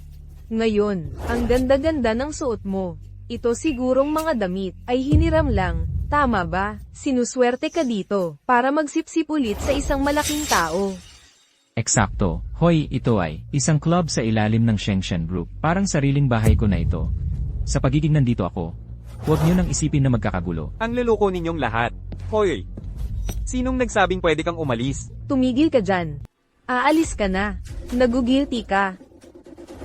Anong ginagawa mo? Ang club na ito ay pag-aari ng Shengshen Group. Bilang empleyado ng grupo, nararapat lang na paalalahanan kita. Isang walang kwentang tulad mo ay walang karapatang narito. Narito ako para kumain. Hahaha, kumain. Wala ka nga ng desenteng trabaho ngayon. Paano ka magbabayad? Seryoso. Hoy! Anong ginagawa nyo ngayon? Ikaw, papunta ka ba sa private room? Oo. Para kumain sa private room. Alam mo ba, ang Chang Chengfu ay may isang private room lang, at na-reserve na ito, sa tingin ko. Pupunta ka roon para gumawa ng gulo. Sinong nagsabing gumagawa ako ng gulo? Pupunta ako roon para pag-usapan ng isang bagay. Pag-usapan ng isang bagay. Pag-uusapan sa private room. Alam mo ba kung sino ang nag-reserve ng kwartong iyon? Ang Chanzi Private Room ngayong araw ay naka-reserve para sa isang napakahalagang tao. Hindi nga kami. Karapat dapat malaman ang pangalan nila. Paano nila makikipagkita sa isang tulad mo para pag-usapan ng isang bagay. Ang ganoong klaseng VIP ay isang big shot na nagkakahalaga ng daan-daang milyon. Ikaw na matandang loser. Paano ka makakapag-appointment sa kanila? Sinabi ko bang ako ang nag-appointment? Sila ang nag-imbita sa akin. Lene, sila ang nag-imbita sa'yo. Zuziyu, wala ka ng pag-asa. Naiisip ko na, kung nag-enroll ka ba, sa klase kung paano maging scammer. Hahaha, nagsisinungaling, nang hindi man lang namumula. Sige, Josie Yu, paulit-ulit mong sinasabi na may nag-imbita sa iyo sa Chanzi Private Room. Kung gayon, sabihin mo, sino iyon? Sino pa ba? Si Zinren. Sheng Sinran. Sino ang sinabi mo? Sinran, hahaha. Josie Yu. Nababaliw ka ba? Ang isang tulad ni Ji Sheng, isang taong may ganoong katayuan. Paano ka nang ahas, natawagin siya sa palayaw, at tawaging Zinren? Laozhou ay Laozhou. Nagmamayabang ka, pero may hangganan din yan. Eksakto. Isa ka lang delivery guy, nagpapakapalitaw dito. Tinawag ko siyang Zinren. Anong pakialam mo? Hahaha, anong pakialam namin? Ito ay malaking kawalang galang. Kay Isheng, sino ka ba talaga? Ito ay, Hoy, lahat, halika tingnan, ang lalaking ito ay sinusubukang makipagkaibigan kay Jisheng mula sa aming Shengtian Group. Nangangahas pa siyang sumigaw ng palayaw ni Jisheng. Talagang hindi niya alam ang kanyang lugar. Pwede bang peke siya talaga? Sa tingin ko hindi. Kung ano man ang mga taong ito, ay medyo nang aabala. Josie Yu. Sa tingin ko ikaw ay nandito para manggulo ng sadya. Sobrang abala si Ji Sheng. Bakit siya mag-aaksaya ng oras sa isang tulad mo? Sasabihin ko ulit, pumunta ako rito para sa isang dinner appointment. Kung patuloy mo akong aabalahin, huwag kang magalit kung magiging magaspang ako sa'yo. Magaspang. Paano ka magiging magaspang? Oo, Ano? Ikaw ba ay magpapaalis kay Jisheng sa amin? paalisan kami. Zuziyu. Hayaan mong sabihin ko sa'yo, maliban kung may sira ang ulo ni Esheng, hindi siya kakain kasama ang isang tulad mo. Sino ang may sira ang ulo? Sino ang tinatawag mong baliw? Ikaw. Wang, Executive Assistant Wang, ikaw, anong ginagawa mo rito? Ayos ka lang ba? HMP, Josie Yu, hinayla mo na naman ang putang ito para ipagparada at lokohin ang mga tao. Ano? Sinasabi mo bang itong pokpok na ito ay si President Sheng? Ha? Hoy, hoy, hoy, aray, tatay. Executive Assistant Wang. Itong sira ulo ay nandito nagsasabi ng kung ano-ano. PayPal-abasin na sana namin siya. Sige nga. At ito, ang kabit. Palabasin nyo na sila. Lenan, Kanina mo sinabi na si President Sheng ay isang kabit. President Sheng. Executive Assistant Wang, kanina mo sinabi na siya ay si President Sheng. Siya ay isa lang palang, kalapating mababa ang lipad ng isang delivery driver. Tatay, may sasabihin ako sa'yo. Kung maglalapastangan ka pa, kay President Sheng at President Zhou, ng isang beses pa, huwag kang magalit kung magiging magaspang ako. Executive Assistant Wang. Siya nga talaga si President Sheng. Paano nangyari yun? Isa lang siyang delivery driver. Itong manlolokong ito ay hindi maaaring maging si President Sheng. Ano naman ang masama sa pagiging delivery driver? Ang mga delivery driver ay hindi karapat-dapat na makisama sa inyo. Samantala, kayong mga ito, sa halip na nasa trabaho, ay pumunta rito para gumulo. President Sheng, nag-leave kami. Tama, nag-leave kami. Noong huli sa kumpanya, hindi mo nirepaso ng maayos ang mga ginawa mo. Ziyu, ano sa palagay mo, ang dapat nating gawin sa kanila? Panloob na usapin yan ng inyong kumpanya. Ikaw na ang bahala. Alaynan. Executive Assistant Wang. Asikasuhin mo ito ng walang kinikilingan. Zhang Genshua, Su Hongmei, absent ng walang palem. Pang-iinsulto sa isang corporate client, tanggal na kaagad. Dagdag pa, publiko kayong nanira sa chairman ng grupo na nagdulot ng malaking pinsala sa reputasyon. Ang legal department ng aming kumpanya ang hahabol ng bayad pinsala. Hindi, Sheng. Hindi namin nakilala ang iyong kahalagahan. Nagkamali kami. Ji Sheng. Maawa po kayo sa amin. Paalisin niyo na kami. Talagang alam naming nagkamali kami. Zhou Ziyu. Walang puso kang matandang yan. Nakatingin ka lang habang nagdurusa kami. May konsensya ka ba? Su Hongmei, wala na akong kinalaman sa'yo. Ilahin niyo sila palabas.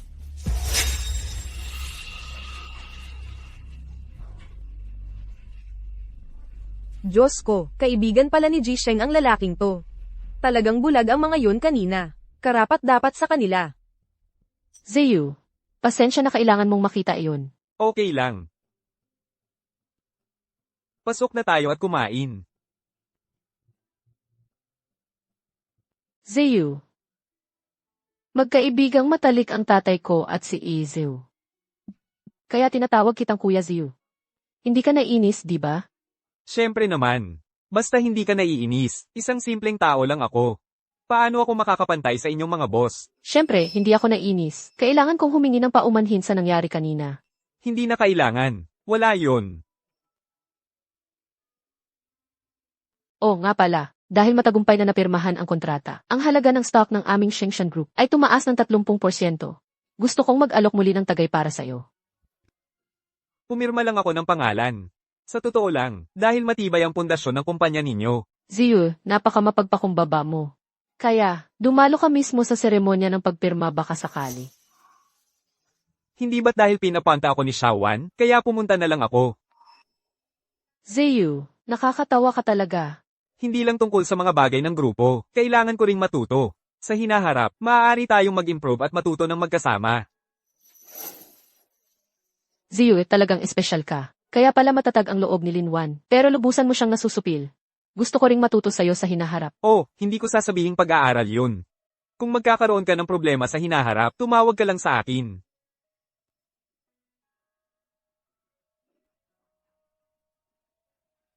Heto, para sa'yo. Sus ng kwarto? Hindi.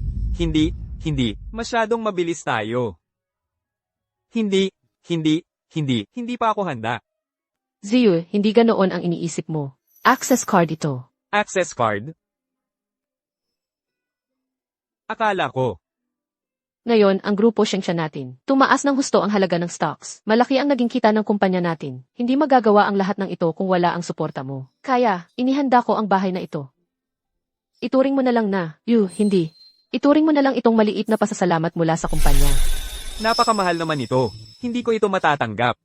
Alam kong hindi mo ito tatanggapin. Pinagawa ko na kay Xiaowang ang lahat. Nailipat na ito sa pangalan mo.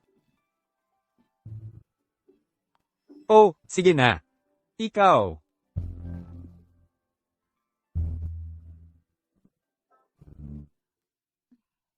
Anong problema, Zinren?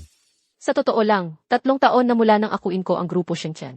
Pero maraming mga patakaran na hindi ko talaga maipatupad. Gusto kong putulin ang ilang mga proyektong palugi. Ang mga veterano, sabi nila ako. Sabi nila nakalimot na ako sa pinanggalingan. Sabi nila sumusuway ako sa mga patakaran. Ziyu, masasabi mo ba sa akin? Ano ang dapat kong gawin? Wala naman talaga akong espesyal na paraan. Maging matapang at kumpiyansa ka lang. Hayaan mo silang humawak, yun lang. Dapat may higit pa dyan. May sikreto ka siguro sa pakikisama sa tao. Huwag kang masyadong mahiyain. Sabihin mo sa akin. Kung mayroon mang sikreto. Siguro ay, Ano? noong nagde-deliver pa ako ng pagkain, may mga mabibigat na customer akong nakakasalamuha. Hindi ako nakikipagtalo kahit kanino. Tinitiyak ko lang na maayos ang pagde-deliver ng order. Pinakamalala, magsasabi lang ako ng tulad ng, madulas siyang kalsada kapag umuulan. Agad namang lumalambot ang kanilang ugali. Yung mga veterano mong kasamahan, sa tingin ba nila masyado kang mabilis? Ito ang ideya. Una, subukan mong unawain sila. Pagkatapos, gawin mong maintindihan kanila. Mas epektibo siguro yun kaysa pilitin ang pagbabago. Kaya pala, hindi ko sila gaanong naalagaan. Ziyu, sabi mo wala kang karanasan. Pero alam mo na kung paano pakisamahan ang mga tao. Dati, akala ko, ang pamamahala ay nangangailangan ng mahigpit na pamamahala. Pero ang pinakamatalinong paraan ay tulad ng ginagawa mo. Hindi nagmamataas o nagpapakita ng superioridad. Sinasabi ko lang yun. Huwag mong seryosohin ng sobra. Paano kung mali ako? Talagang hindi ka mali. Kung sakaling mali ka, ako pwede mong.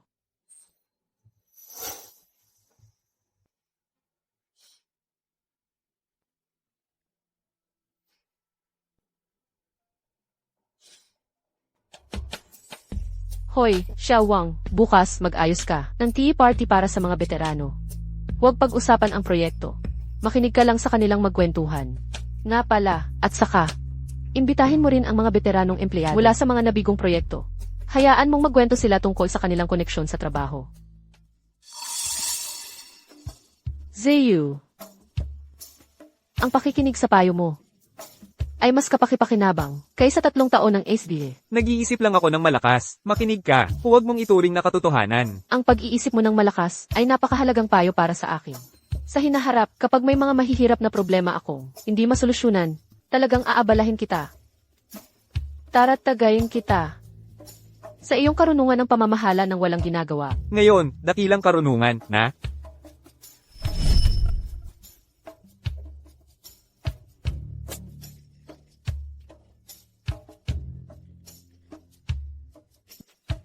Zane Rem, may tanong ako sa'yo. Noong una tayong magkita, malinaw na ikaw ang CEO ng Shengtian Group. Bakit? Napakasimple ng suot mo? Maaari mong isipin na, kaunting pagiging makasarili ko iyon. Mga makasariling motibo. Dahil gusto kong gamitin ang pinakapamilyar, ang pinakatotoo mong bersyon, upang pumasok sa buhay mo. Ang lugar na iyon, kung saan ka nabuhay ng mga dekada, na hindi ko pa napuntahan. Kaya sinadyang nagpalit ka ng damit, upang magmukhang ordinaryong tao, at pumasok sa lumang kapitbahayan. Dahil natatakot ako, na kung magpapakita ako ng naka-high heels, at designer gown, baka matakot ka. Sa harap mo, gusto ko lang maging Sinran. Pero, hindi mo naman ako natakot ngayon. Ngayon, gusto kong makita ang pinakatotoo. Sheng Sinran.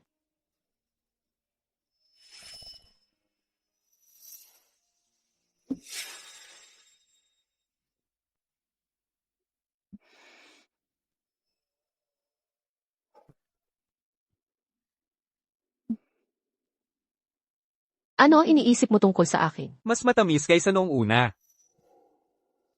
At ikaw ay isang babaeng may matatag na opinyon. At desisibong aksyon. Zane Rem. Lasing ka. Sa totoo lang, May iba pang tawag na darating. Babalikan kita mamaya. Ziyu, Ginoong Joe. Kumusta ang usapan ninyo ni Zinren?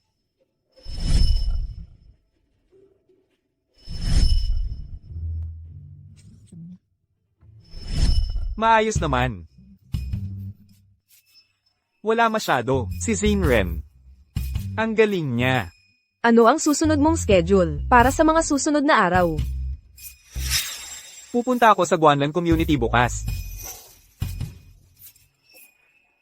May lipstick ka sa bibig.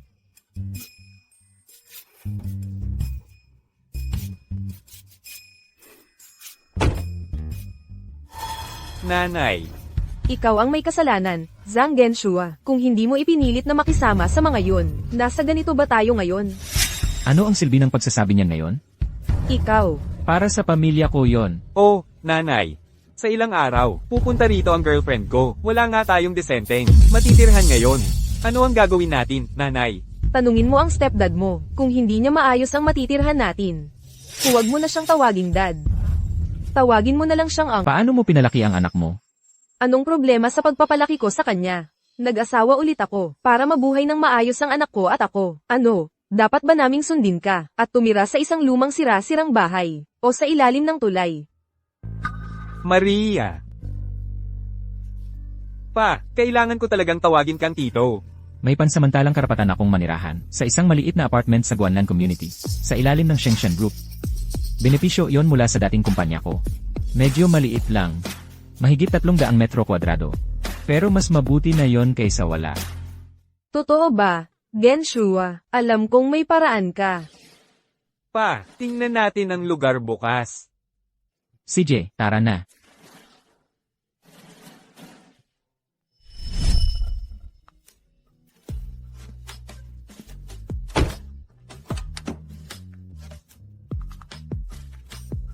Ginoong Joe.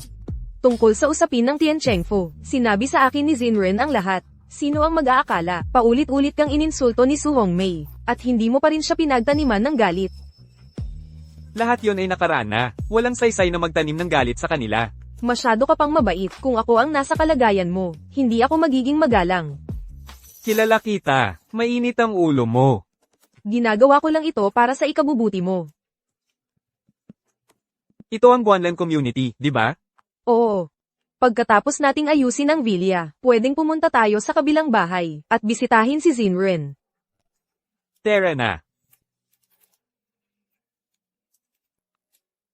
Ay nako, tingnan mo ang mga puno sa Guanlan Community. Mas masigla sila kaysa saan man. Ang sarap sigurong tumira dito. Ito ay isang panloob na benepisyo mula sa Shengshan Group. Sa buong Jiangsheng, kakaunti lang ang makakakuha nito. Oh, tatay, sa galing mo, malapit ka ng makaahon. Si nanay at ako, ay naghihintay lang sumakay sa tagumpay mo. Hahaha. Tara na.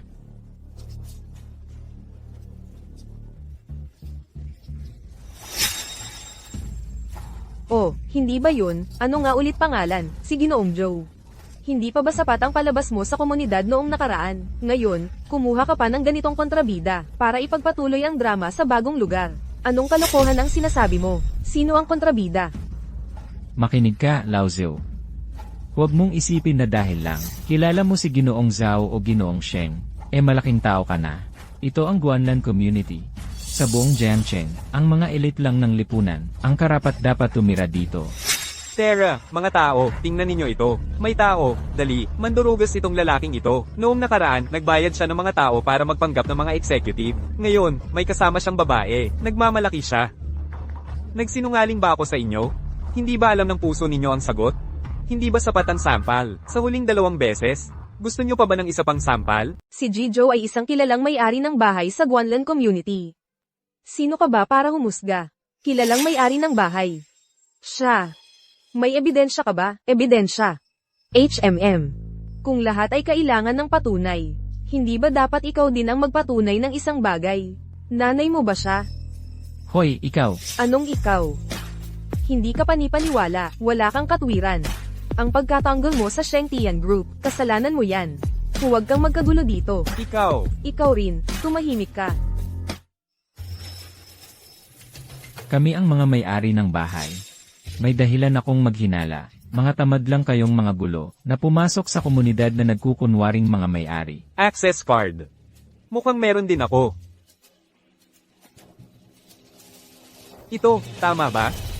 Nakita mo, access card. Ibigay mo sa akin. Ano ba tong bagay na to, ha? Ang tunay na access card ay berde. Hindi ba ninyo kayang pekehin ng ibang kulay? Tay, tingnan mo, nanay.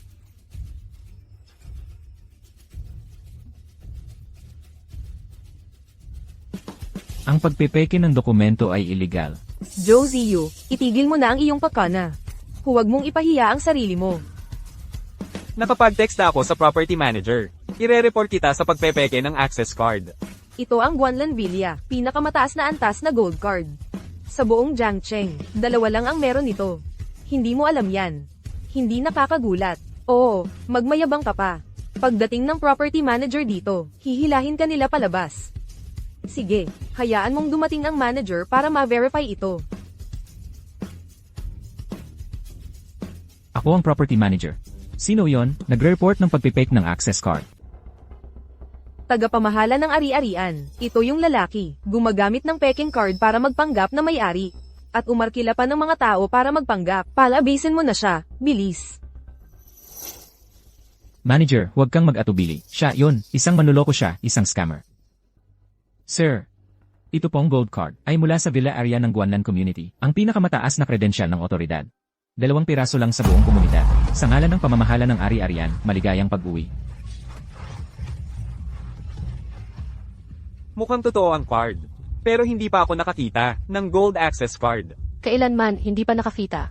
Ni hindi ko nga narinig. Nagsisinungaling ka. Alam ko ang lahat ng background niya. Hindi pa matagal. Nagde-deliver pa siya ng takeout araw-gabi. Paano siya magkakaroon ng ganyang card? Tama. Binayaran ka nila, isa ka ring artista. Pinagdududahan mo ba ako? Sino ang nakakaalam kung kayo ay nagkunsaba ng maaga, sabay na nagpapanggap? Eksakto. Noong nakaraan, umarkila siya ng napakaraming tao para magpanggap ng mga executive. Ang pag-arkila ng manager ngayon ay wala lang. Manager, huwag kang magpakapulit sa kanila. Departamento ng Seguridad, kunin agad ang mga kredensya ng pagmamay-ari ng ari-arian. Gusto kong ipakita sa ilang tao kung ano ang ibig sabihin ng hindi matututulang ebidensya. Sige, kunin mo. Hindi ako naniniwala na makakapagpakita siya ng anumang ebidensya.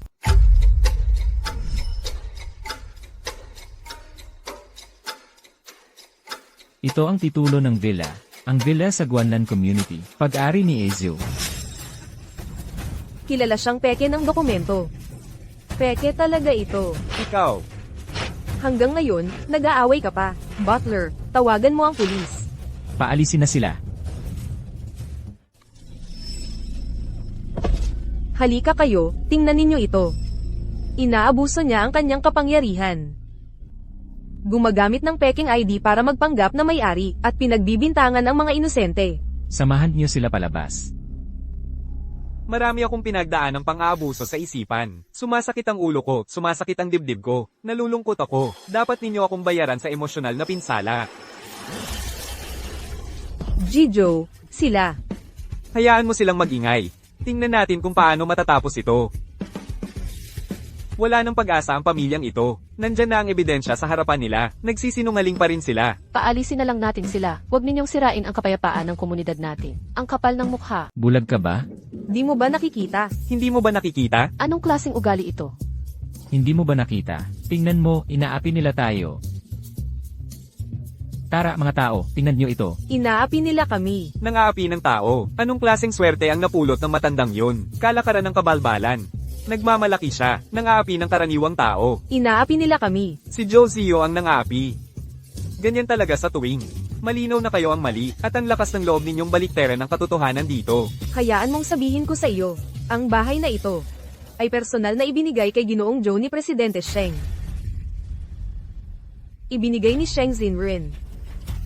Wala ka bang mas magandang kasinungalingan? Sino ba si Zhou Ziyu para akala mo?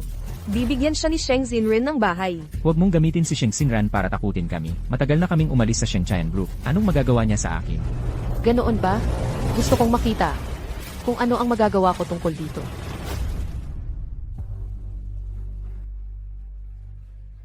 Akala mo ba dahil umalis ka na sa Shengtayan Group, pwede ka nang gumawa ng kahit ano? Kung sasaktan mo ang aking Ziyu, magbabayad ka. Huwag. Assistant Wang, ipagbigay alam sa property management ng komunidad na agad na bawiin ang karapatan ng Shengtayan Group na manirahan para sa apartment ni Zhang Zhenshu sa komunidad ng Guanlan. Opo, Presidente Sheng. Huwag, pakiusap, Presidente Sheng. Anong gagawin natin ngayon? Wala na akong matitirhan ngayon. Kung mawawala sa akin ang apartment na ito, sa ilalim ng tulay na ako titira. Lao Zhao. Ginoong Zhao. Kausapin mo si Presidente Sheng para sa akin. Wala akong pera, walang bahay. Iiwan nila ako. Ginoong Sheng, ang tatlong ito ay pinaghihinalaang nakakagulo ng kapayapaan. Darating na ang pulis anumang minuto. Pinaghihinalaang ilegal na paninirang puri, kahit papaano ay administrative detention, sa loob ng 5 araw. Ginoong Sheng, lahat iyon ay ideya ni Zhang Genshua. Pinagawa niya sa akin at kay Xiao Zuang. Alam naming mali kami. Talagang mali kami. Pakiusap, Ginoong Sheng, pakawalan ninyo kami. Talagang alam naming mali kami, Ginoong Sheng. Pakiusap. 5 araw? Hindi, kasalanan lahat iyan ni Zhang Genshua. Lahat iyon ay dahil sa kanya, Ginoong Sheng. Lahat iyon ay dahil kay Zhang Genshua. Ikaw na maliit na paslit. Anong pinagsasasabi mo? Ang lakas ng loob mong murahin ang anak ko. Sino ka ba para murahin ang anak ko? Hindi mo rin ba ako minura? Huwag mong subukang saktan siya. Anong karapatan mo para murahin ang anak ko?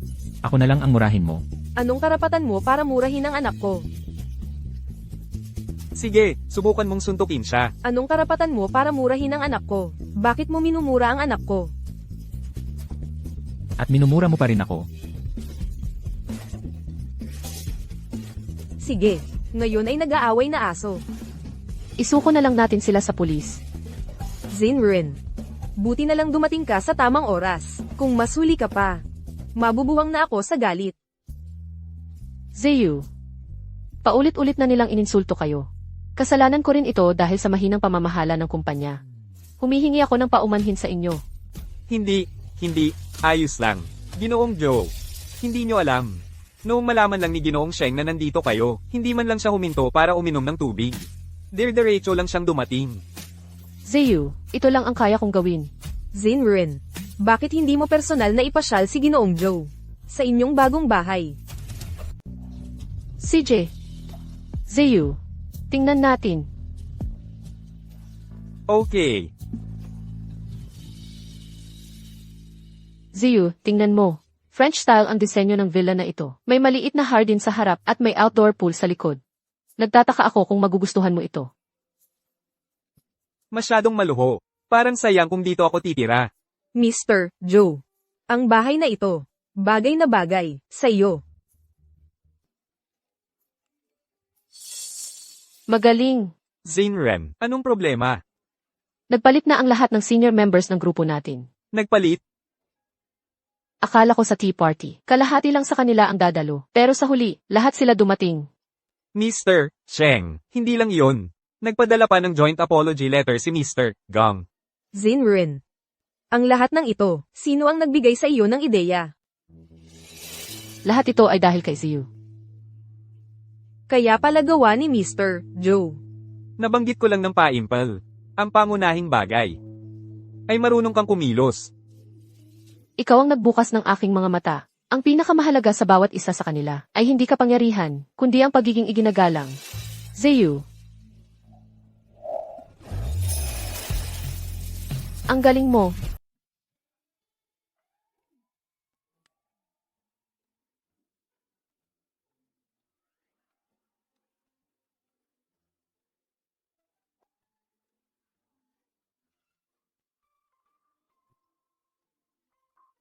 Ano pa ang hinihintay mo? Pasok na tayo at tingnan natin. Sige na, Ziyu. Sige. Tara na. Vice Presidente Zhang. Ituloy na natin ang iyong reform plan. Tutulungan kita. Salamat sa iyong pagsusumikap. Ziyu, ikaw talaga ang swerte ko. Ang sarap na nandito ka. Zinrin, ikaw, ang tingin mo kay Ginoong Joe ngayon. Parang fan na nakatingin sa kanilang idol. Si Ziyu ang idol ko. Hindi ako karapat-dapat dyan. Ang isang lalaking tulad niya ay marami ng pinagdaanan. Nakita na niya ang tunay na ugali. Hindi ko lang alam kung sapat na ba ako para sa kanya. Maganda ang tea set na ito. Ang simple at praktikal kung magkakaroon nito sa bahay. Zinrin, Ziyu, gusto mo rin ang mga tea set na ito? Dapat magkape tayo minsan. Sige. Mahilig ka rin sa pag-inom ng tsaa. Oo. Kaya, anong klaseng babae ang gusto mo?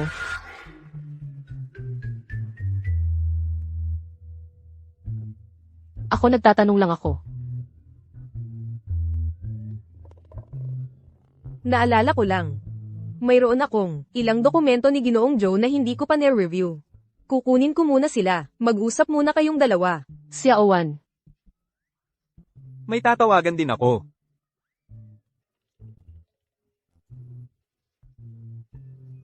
alam mo, Ziyu, sa totoo lang, hinahanap kita. Hinahanap mo ako? Hindi ba't nandito lang naman ako palagi? Tayo pala, ay may malaking pagkakataon sa pagitan natin.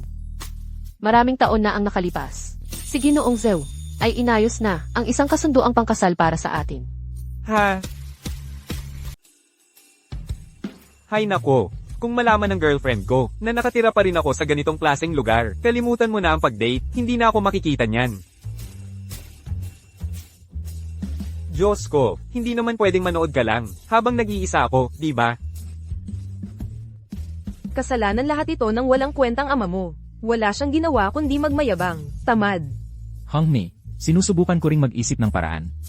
Mag-isip ng paraan. Anong pwedeng maisip mo? Nakatira na ngayon sa mansion si Zhou Ziyu. At nandito pa rin tayo sa kabong ito. Eksakto. Kung alam ko lang na ganito ka kawalang kwenta, hindi na sana kita pinakasalan. Tama. Akala ko dati si Zhou Ziyu ay isang pobreng matandang lalaki lang. Pero napagtanto ko, nagpapakumbaba lang pala siya. Nagpapakumbaba. Kung hindi ako nagbago ng isip, kasama ko na siyang nakatira sa mansion at namumuhay ng maganda. Wala kang alam. Ang ginagawa ko ay pagtitiis para makamit ang pangarap ko. Kalimutan mo ang pagtitiis. Ikaw, lumabas ka ngayon din. Ang bahay na ito ay sa akin at kay Xiao Juang. Wala kang lugar dito. Lumabas ka. Hongmei, bigyan mo lang ako ng isa pang pagkakataon. Naisip ko na ang paraan para bumaligtad ang sitwasyon. Pangako, pagdating ng panahon, babaliktad din ang sitwasyon at titira din tayo sa mansion. Babaligtad ang sitwasyon. Titira sa mansion. Tatay. Base sa hinala ko, si Sheng Xinran at si Zhou Ziyu ay tiyak na may relasyon. Kung hindi, bakit ibibigay lang ni Sheng Xinran sa kanya ang mansyon ng walang dahilan? Tama. Ito ay malinaw na ebidensya ng pagtataksil. Si Zhou Ziyu ay nandaya habang kasal. Kung gayon, dapat siya ay umalis ng walang dala. Oo. At ang mansyon na yon ay tiyak na ari-arian ng mag-asawa. Basta't maghain tayo ng demanda, ang mansyon na yon ay mapapasayo. Tama iyan. Pero, napirmahan na namin ang kasunduan sa diborsyo. Ang kasunduan sa diborsyo ay isang kopya lang. Punitin mo lang. Oo. Diyos ko. Dapat punitin mo na ngayon. Kapag lumipat na tayo sa mansion, tiyak na mai-impress si Shaoli. Ang tatay ko, ang galing ng tatay ko. Matalino talaga ang utak niya, iba talaga siya. Zhou Ziyu. Maghintay ka lang. Pero, sina Zhou Ziyu at Sheng Xinran, malakas na ang impluensya ngayon. Kaya ba talaga nating makipagkompetensya sa kanila? May kilala akong napakagaling na abogado. Sa industriya, kilala siya bilang ang hindi matatalong kampiyon. 75% ang win rate niya. Kumuha siya ng kaso para sa isang mayamang socialite na ang asawang taksil ay nagtatago ng ari-arian. Tinulungan niya ang babaeng iyon na mabawi ang lahat ng kanyang pag-ari. Ang galing naman yan. Siguro napakamahal ng bayad sa kanya. Ang bayad sa abogado ay nagsisimula sa 200,000. At kung manalo tayo, 200,000. kukuha siya ng cut na 20%. Magkano? 200,000. Ang mahal naman. Saan ako kukuha ng ganoong kalaking pera?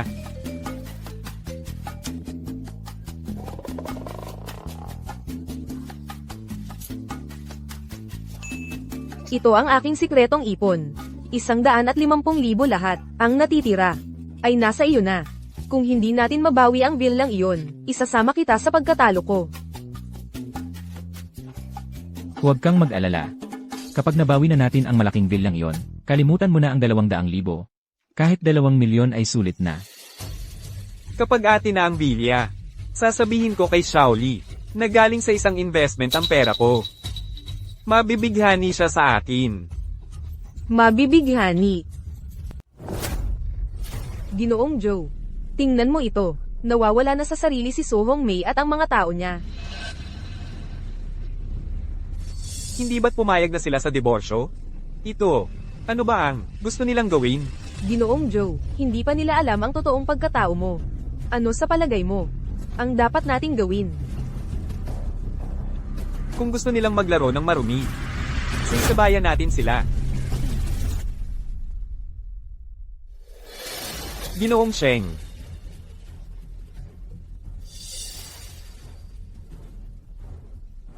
Ginoong Sheng, nagkagulo sa komunidad si Su Hongmei at ang grupo niya. Sinasabi nila na may hindi tamang relasyon kayo ni Ginoong Joe, at ari-arian ng mag-asawa raw ang bilya.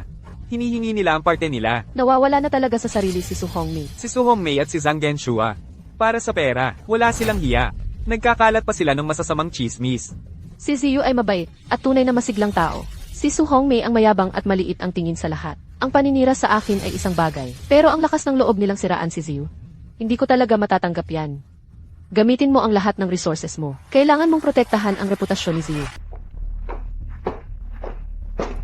Pangangalunya. Ginoong Zhou, sabi ni Ginang Su, na nangalunya ka, ang SEC ng Shengshan Group, si Yang Sheng Xinran, at naglipat ng 100 milyon sa ari-arian. Totoo ba ito? Hinihiling din ni Ginang Su, na hatiin ang lahat ng ari-arian sa ilalim ng iyong pangalan, kasama na ang bilya. Ano ang masasabi mo? Sinasabi ni Ginang So na ginamit mo ang iyong koneksyon sa mga celebrity para pilitin siyang umalis ng walang-wala. Totoo ba yon? Mga miyembro ng press, hindi ko alam kung saan ninyo nakuha ang impormasyong ito para maging ganito ang interes ninyo sa isang community mediation. Higit pa rito, ang mga chismis na ito ay pawang kasinungalingan. Si Ginoong Joe ay may karapatan na magsampa ng kaso laban sa mga nagkakalat ng chismis. Ang usaping ito ay may kinalaman sa Shengtian Group, kaya sinasadya nilang magkalat ng maling impormasyon para palakihin ang pressure ng publiko at pilitin akong magbigay. Si Ginoong Joe ay isang matinong tao. Lahat ng chismis na ito ay hindi totoo. Pakiusap, umatras kayo. Kung wala ang suporta ng media, naniniwala ako na ang aming mga hiling ay hindi matutupad. Tama. Dad, mukhang napakalakas ng loob ni Joe Ziyu. Hindi na siya kasing daling hawakan tulad ng dati. Community mediation. Makakaya ba talaga ng abogadong kinuha natin? Genshua, mukhang nagbago nga talaga si Joe Ziyu. Ang sharp lawyer na kinuha ko ay handa na. Isang matanda at isang babae lang naman yon. Sinisiguro ko na mapapasukan natin si Zhu Ziyu sa villa na yon.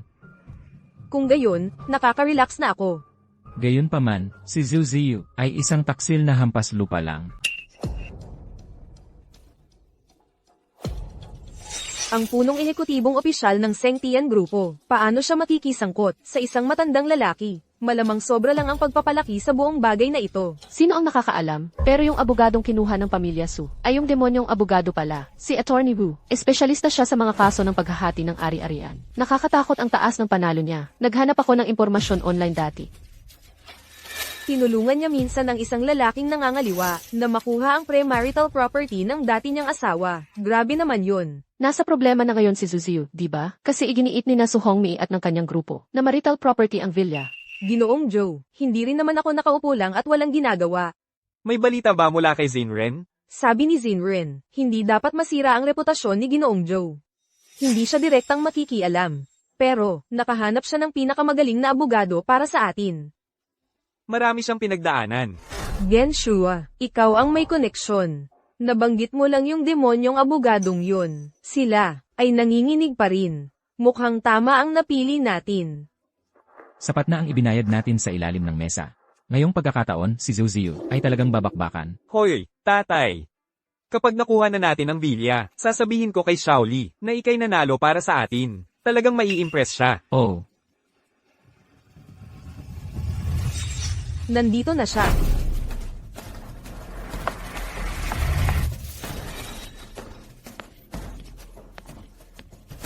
Attorney Wu. Ang dakilang Attorney Wu.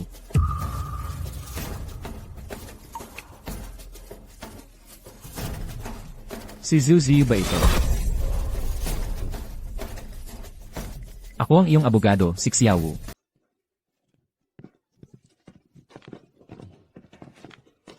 Ano, hindi ba't si Wu Chunday, ang abogadong kinuha ni Su Hongmei? Bakit siya ba mabati kay Joe Ziyu? Ang labo naman ng plot twist na to. Sinusubukan ba niyang mamagitan para kay Zhu Ziyu? Sabi nila, ang devil lawyer ay pera lang ang iniintindi. Kulang ba ang binayad sa kanya ni Su Hongmei? O mas mataas ang alok ni Zhou Ziyu? Attorney Wu, ano ang nangyayari dito? Tinanggap mo ang 100,000 dolyar mula sa amin bilang deposito. Attorney Wu, kinuha mo ang pera namin. Dapat kang magtrabaho para sa amin. Hoy, nawawala ba sa sarili mo? Ito ay panloloko. Isasakdal ka namin. Ikaw ba ang may gawa nito? Mas maraming tao, mas malakas. Hindi lang ako.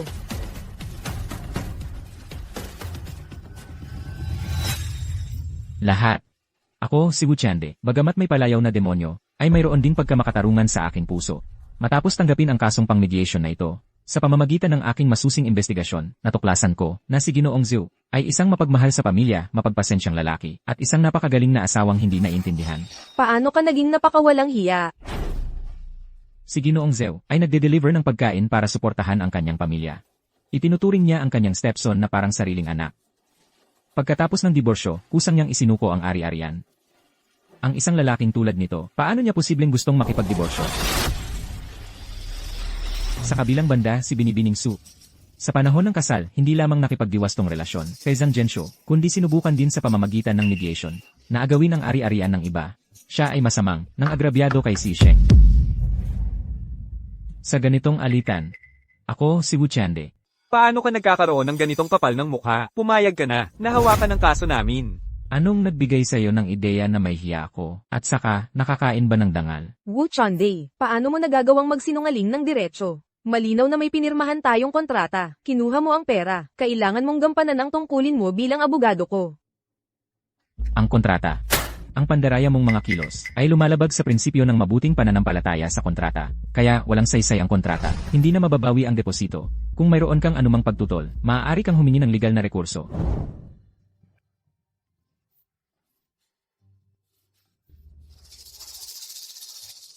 Walang hiya kang gago. Ano? Gusto mo akong suntukin? Isang suntok, 5 araw kang makukulong. Ang bayad pinsala ay nagsisimula sa 30,000. Ako. Mga kasama, ako at si Binibining Su ay natapos na ang aming ugnayang abogado-kliyente.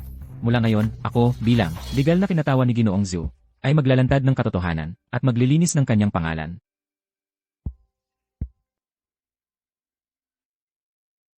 Ginoong Zhou. Naapi ka, iwan mo na lang ang iba sa akin. Sige. Parang ibang tao na si Wu Chande. Ang pag-iwan sa kliyente sa huling minuto ay isang malaking tabo sa mundo ng batas. Hindi naman mukhang mayaman si Zhou Ziyu. Posible bang talagang nakialam si Sheng Xinran? Nag-alok ng mas magandang deal kay Wu Chande. Kailangan ng isang kontrabida para labanan ng isang kontrabida. Hala. Napaamo ko si Ginoong Zhou. Ginoong tao. Wu Chande, sino bang malaking tao ang na-offend mo? Hindi. Wala akong na-offend na sinuman. Mas mabuting ang pag-isipan mong mabuti ito. Kung hindi mo malutas, bukas titigilin na namin ang lahat ng kooperasyon ng Grupo Juba sa'yo. At kalimutan mo na ang huling bayad. Hoy, ginoong tao. Ang kakaiba. Wala naman akong naalalang na-offend ako. Hello. Abogado Wo, formal na binabalaan ka ng Grupo Tayengzai. Na-offend mo ang isang napaka-importanteng tao. Babawiin ang iyong opisina bukas. Hindi na ito hiring you. Sandali, ano?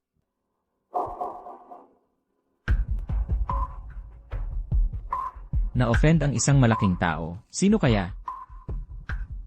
Ang kakaiba, wala naman akong naalalang na-offend ako. Ang mga malalaking korporasyon sa Jiangsheng, bakit kaya lahat sila ay tumitigil sa pakikipag-ugnayan sa akin?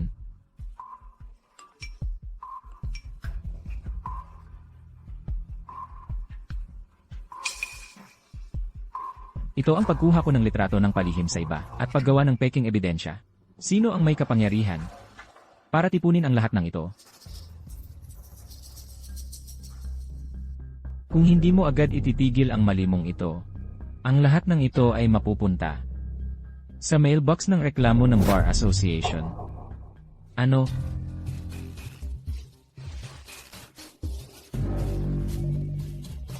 Isa pang tawag, sino kaya sa mundo ang na-offend ko? Hello, Abogado Wo. Si Zhao Liqian ito. Kilala mo ba ako? Ginoong Zhao. Ginoong Zhao. Abogado Wo. Mas mabuting ang pag-isipan mong mabuti. At magpakabait ka. Sige. Naiintindihan. Naiintindihan.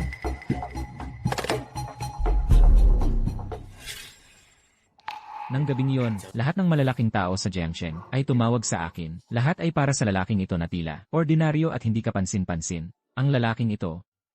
Ano kaya ang hindi kapanipaniwalang pagkakakilanlan niya? Umpisa na ng pag-aayos. Maupo po muna tayong lahat.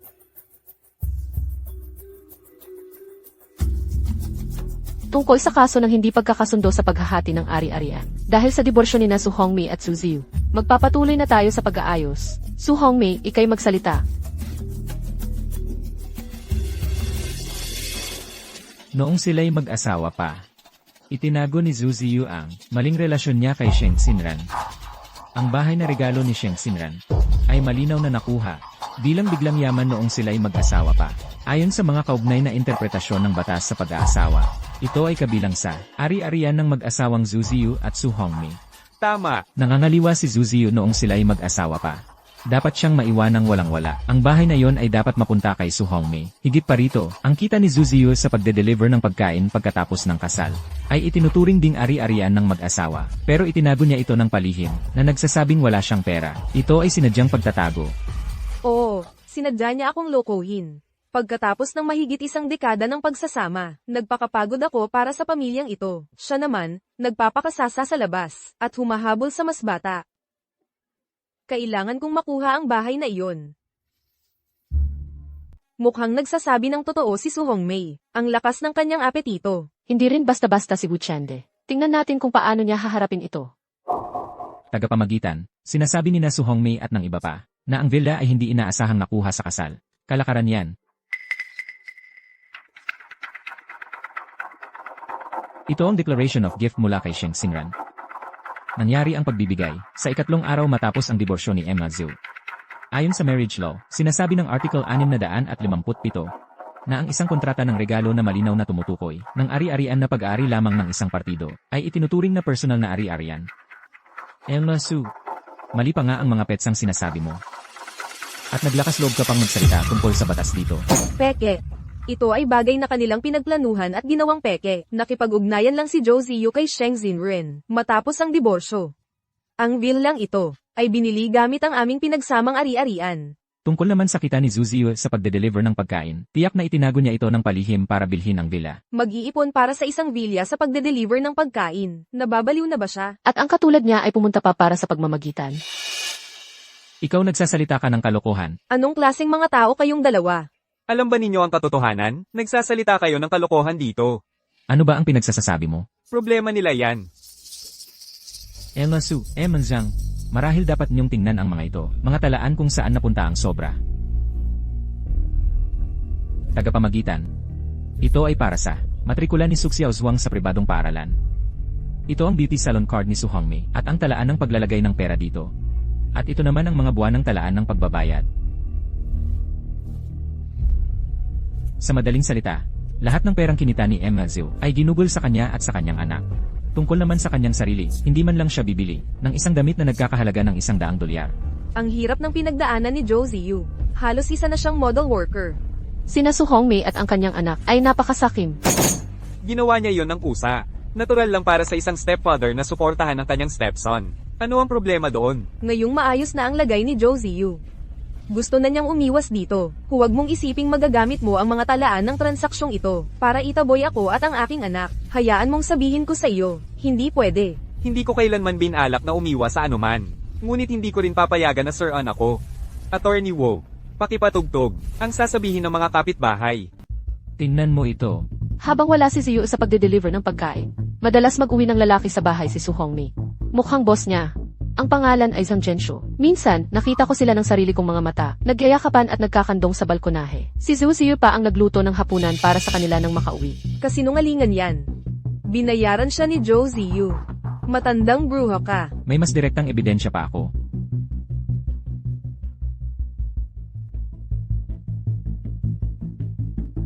Ito. Hinahawakan ang binti niya. Mas malapit pa ito. At ito ay kayong dalawa. At ito ay lahat. Ang mga petsa sa mga bidyong ito ay lahat nangyari habang kasal kayo. Maaari bang itanong, Yanye, Su, dinala mo ang iyong kabit sa bahay, at ito ba ang tinatawag mo, pagpapakamatay para sa pamilyang ito? May pera na siya ngayon, hindi na lang niya ako kayang tiisin. At sinasadya niyang gumamit ng peking ebidensya para ay paratang sa akin. Su Hongmei, tumahimik, panatilihin ang kaayusan. Pare-pareho kayong mga lalaki, walang kwenta. May pera na si Josie ngayon, at hindi pa ako pinahihintulutang umiyak, kawawa naman ako. Isang kilalang negosyante, minana ang napakalaking yaman, at tinalikuran ng kanyang tapat na asawa. Oo, I report ito. Sino ang magtatanggol sa akin? Tama na, Su Hongmei, kung magpapatuloy ka sa pag-aarte, tapos na ang pag-aayos, kayo na ang mag-usap sa legal na proseso. Ako. Ma, kumalma ka. Titigil na ako sa pag-iyak. Mayroon ka bang bagong ebidensya? Narito ang mga record ng pag-transfer ng down payment para sa apartment sa Spring River Community ni Izu. Ito ang mga record ng mga bayad sa pag-renovate. At narito ang mga record sa bangko ng kanyang nag-iisang pagbabayad ng mortgage. Ito ay sapat na para patunayan na kahit ang bahay na tinitirhan ngayon ni Yanje, Su, ay ari-arian bago ang kasal ni Izu. Tama. Ang bahay ay ari-arian bago ang kasal. Sa makatuwid, may dahilan tayong humiling na ibalik ng kabilang panig ang aming ari-arian. Ang kasunduan sa diborsyo na nilagdaan ni Ginoong Zu ay hindi patas. Ito ay nilagdaan sa ilalim ng pamimilit. Ito ay isang hindi pantay na kasunduan. Ikaw. Hinihiling namin ngayon na si Binibining Su agad na ibalik ang ari-arian kay Ginoong Zu Ziu. Bukod pa rito, dahil sa kanyang pagtataksil sa pag-aasawa at masamang paninirang puri, dapat siyang magbayad ng kompensasyon kay Ginoong Zu, $100,000 bilang bayad pinsala sa damdamin. Tama, eksakto, kompensasyon para kay Ginoong Joe. $100,000. $100,000. $100,000? Tapos na ba kayo? Ang aming panig ay tapos na sa pahayag. Su Hongmei, mayroon ka bang anumang pagtutol? Oo, lubos kong tinatanggihan ang pagtanggap nito. Mayroon din kaming saksi. Pakiusap, tawagin ang saksi para sa panig ng asawa. Sino ang saksi? Walang ideya.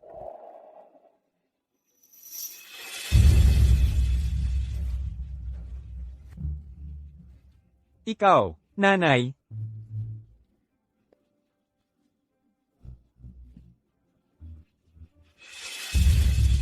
Ang saksi ay maaaring magsalita. Nakatayo dito ngayon, gusto ko lang sabihin ang isang bagay. Ang ilang tao ay talagang bulag. Hoy, tagapamagitan, iniinsulto niya ako. Katahimikan sa korte. Saksi, pakibantayan ang iyong pananalita. Iniinsulto. Si Zhu Ziyu, 16 na oras sa isang araw ang trabaho. Nagde-deliver ng pagkain. At kayo? Nasa club kayo, nagpa-party. Kayo, bumibili ng membership sa SPE. At ikaw? Wala kang hiya. Su, baka hindi mo pa alam. Yung perfect match na akala mo nakakaintindi sa'yo. Yung mga Hermes bag na binigay niya sa'yo. At yung mga Louis Vuitton bag. Peke lahat yan. Totoo ang sinabi niya. Alam mo ba ang ibig sabihin ng walang utang na loob? Ganyan kayong mga tao. May tao kayong napakabuti sa inyo. Tapos trinatrato niyo siyang parang kabayo. At yung basura, trinatrato niyong parang kayamanan. Ano ba ang alam mo? Yung loser na yun. Tumahimik ka. Gago ka. Inalagaan ka niya ng ilang dekada. At ang makukuha mo lang sa kanya ay loser. Ito ang account book ni Zhou Ziyu. Marso 14, 2023. Tuition ni Xiao Zhuang, 5,800. Gamot ni Hongmei, 320. Isang kahon ng instant noodles para sa akin. 24. Hulyo 22, 2024. Bagong cellphone ni Xiao Zhuang. 13,999. Bagong damit ni Hongmei, 1,680. Yung mga medyas ko, tahiin na lang. Pwede pa naman. Ipagpapatuloy ko pa ba? Nakatira ka sa bahay niya, ginagastos ang pinaghirapan niyang pera, tapos kinakagat mo pa ang kamay na nagpapakain sa'yo. May konsensya ka ba? Sheng, ang init ng ulo mo. Baka naman talagang may relasyon ka kay Zhu Ziyu. Zhang, sa pagkakaalam ko, bukod kay Hongmei, may asawa ka pang isa. Gaya ng inaasahan, ang dating trabaho mo sa Shengshan ay naayos din sa tulong ng koneksyon niya. Tatawagan ko ba siya ngayon? Su Hongmei, pagsisisihan mo ito. Pagsisisi. Ano ang pagsisisihan ko? Hindi dahil matatalo ka sa kasong ito, kundi dahil hindi ka na muling makakatagpo ng isa pang Zhu Ziyu. Imposible. Paano ito nangyari? Wala na tayo. Isang mali, sunod-sunod na. Sa pagkakataong ito, talagang mali ang napagtiwalaan natin. Ang pera ang masusunod. Sarili kong ama. Kung hindi dahil sa pag-uudyok mo, hindi ako mapapasubo sa ganito. Ikaw ang may kasalanan ng lahat. Ikaw ang dahilan ng lahat. Kung wala ka, hindi ako mapapahiya sa ganito. Gusto kong maghahabol. Hindi tatanggapin ang paghahabol.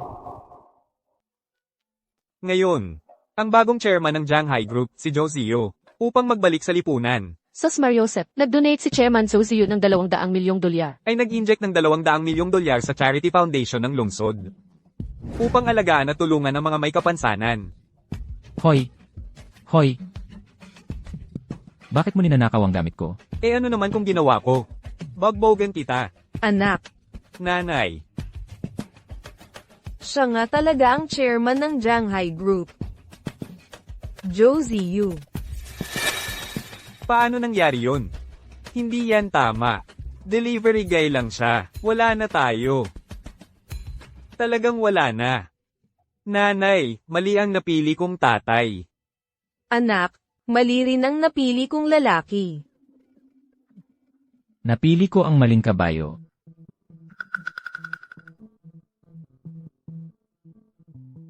Ikaw ang may kasalanan nito lahat. Kung hindi mo pinilit ang nanay kong magdemanda, hindi sana natin nawala ang bahay, at nadump ako. Hayaan mong sabihin ko sa iyo ang 3 salita, matandang loser ka.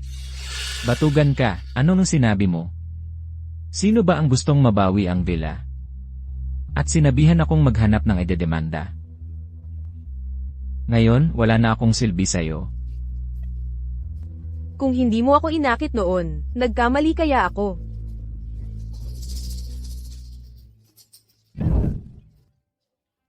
Ikaw ang kumakapit sakin. Babae ka. Gago ka. Sinuntok mo ang nanay ko? Gago ka. Ang lakas ng loob mong suntukin ako. Sinuntok mo ang anak ko. Sinuntok mo ako.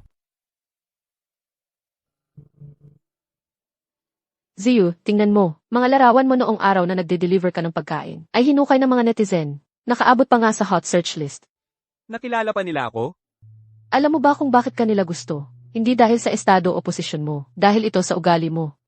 Hindi nagpapakatuta kapag mahirap, hindi nagiging mayabang kapag mayaman. Sa magandang panahon, huwag masyadong magpakasaya. Sa masamang panahon, huwag mawalan ng pag-asa. Sa panahon ng kapayapaan, huwag magpakalugod sa luho. Sa panahon ng panganib, huwag matakot at magpanik.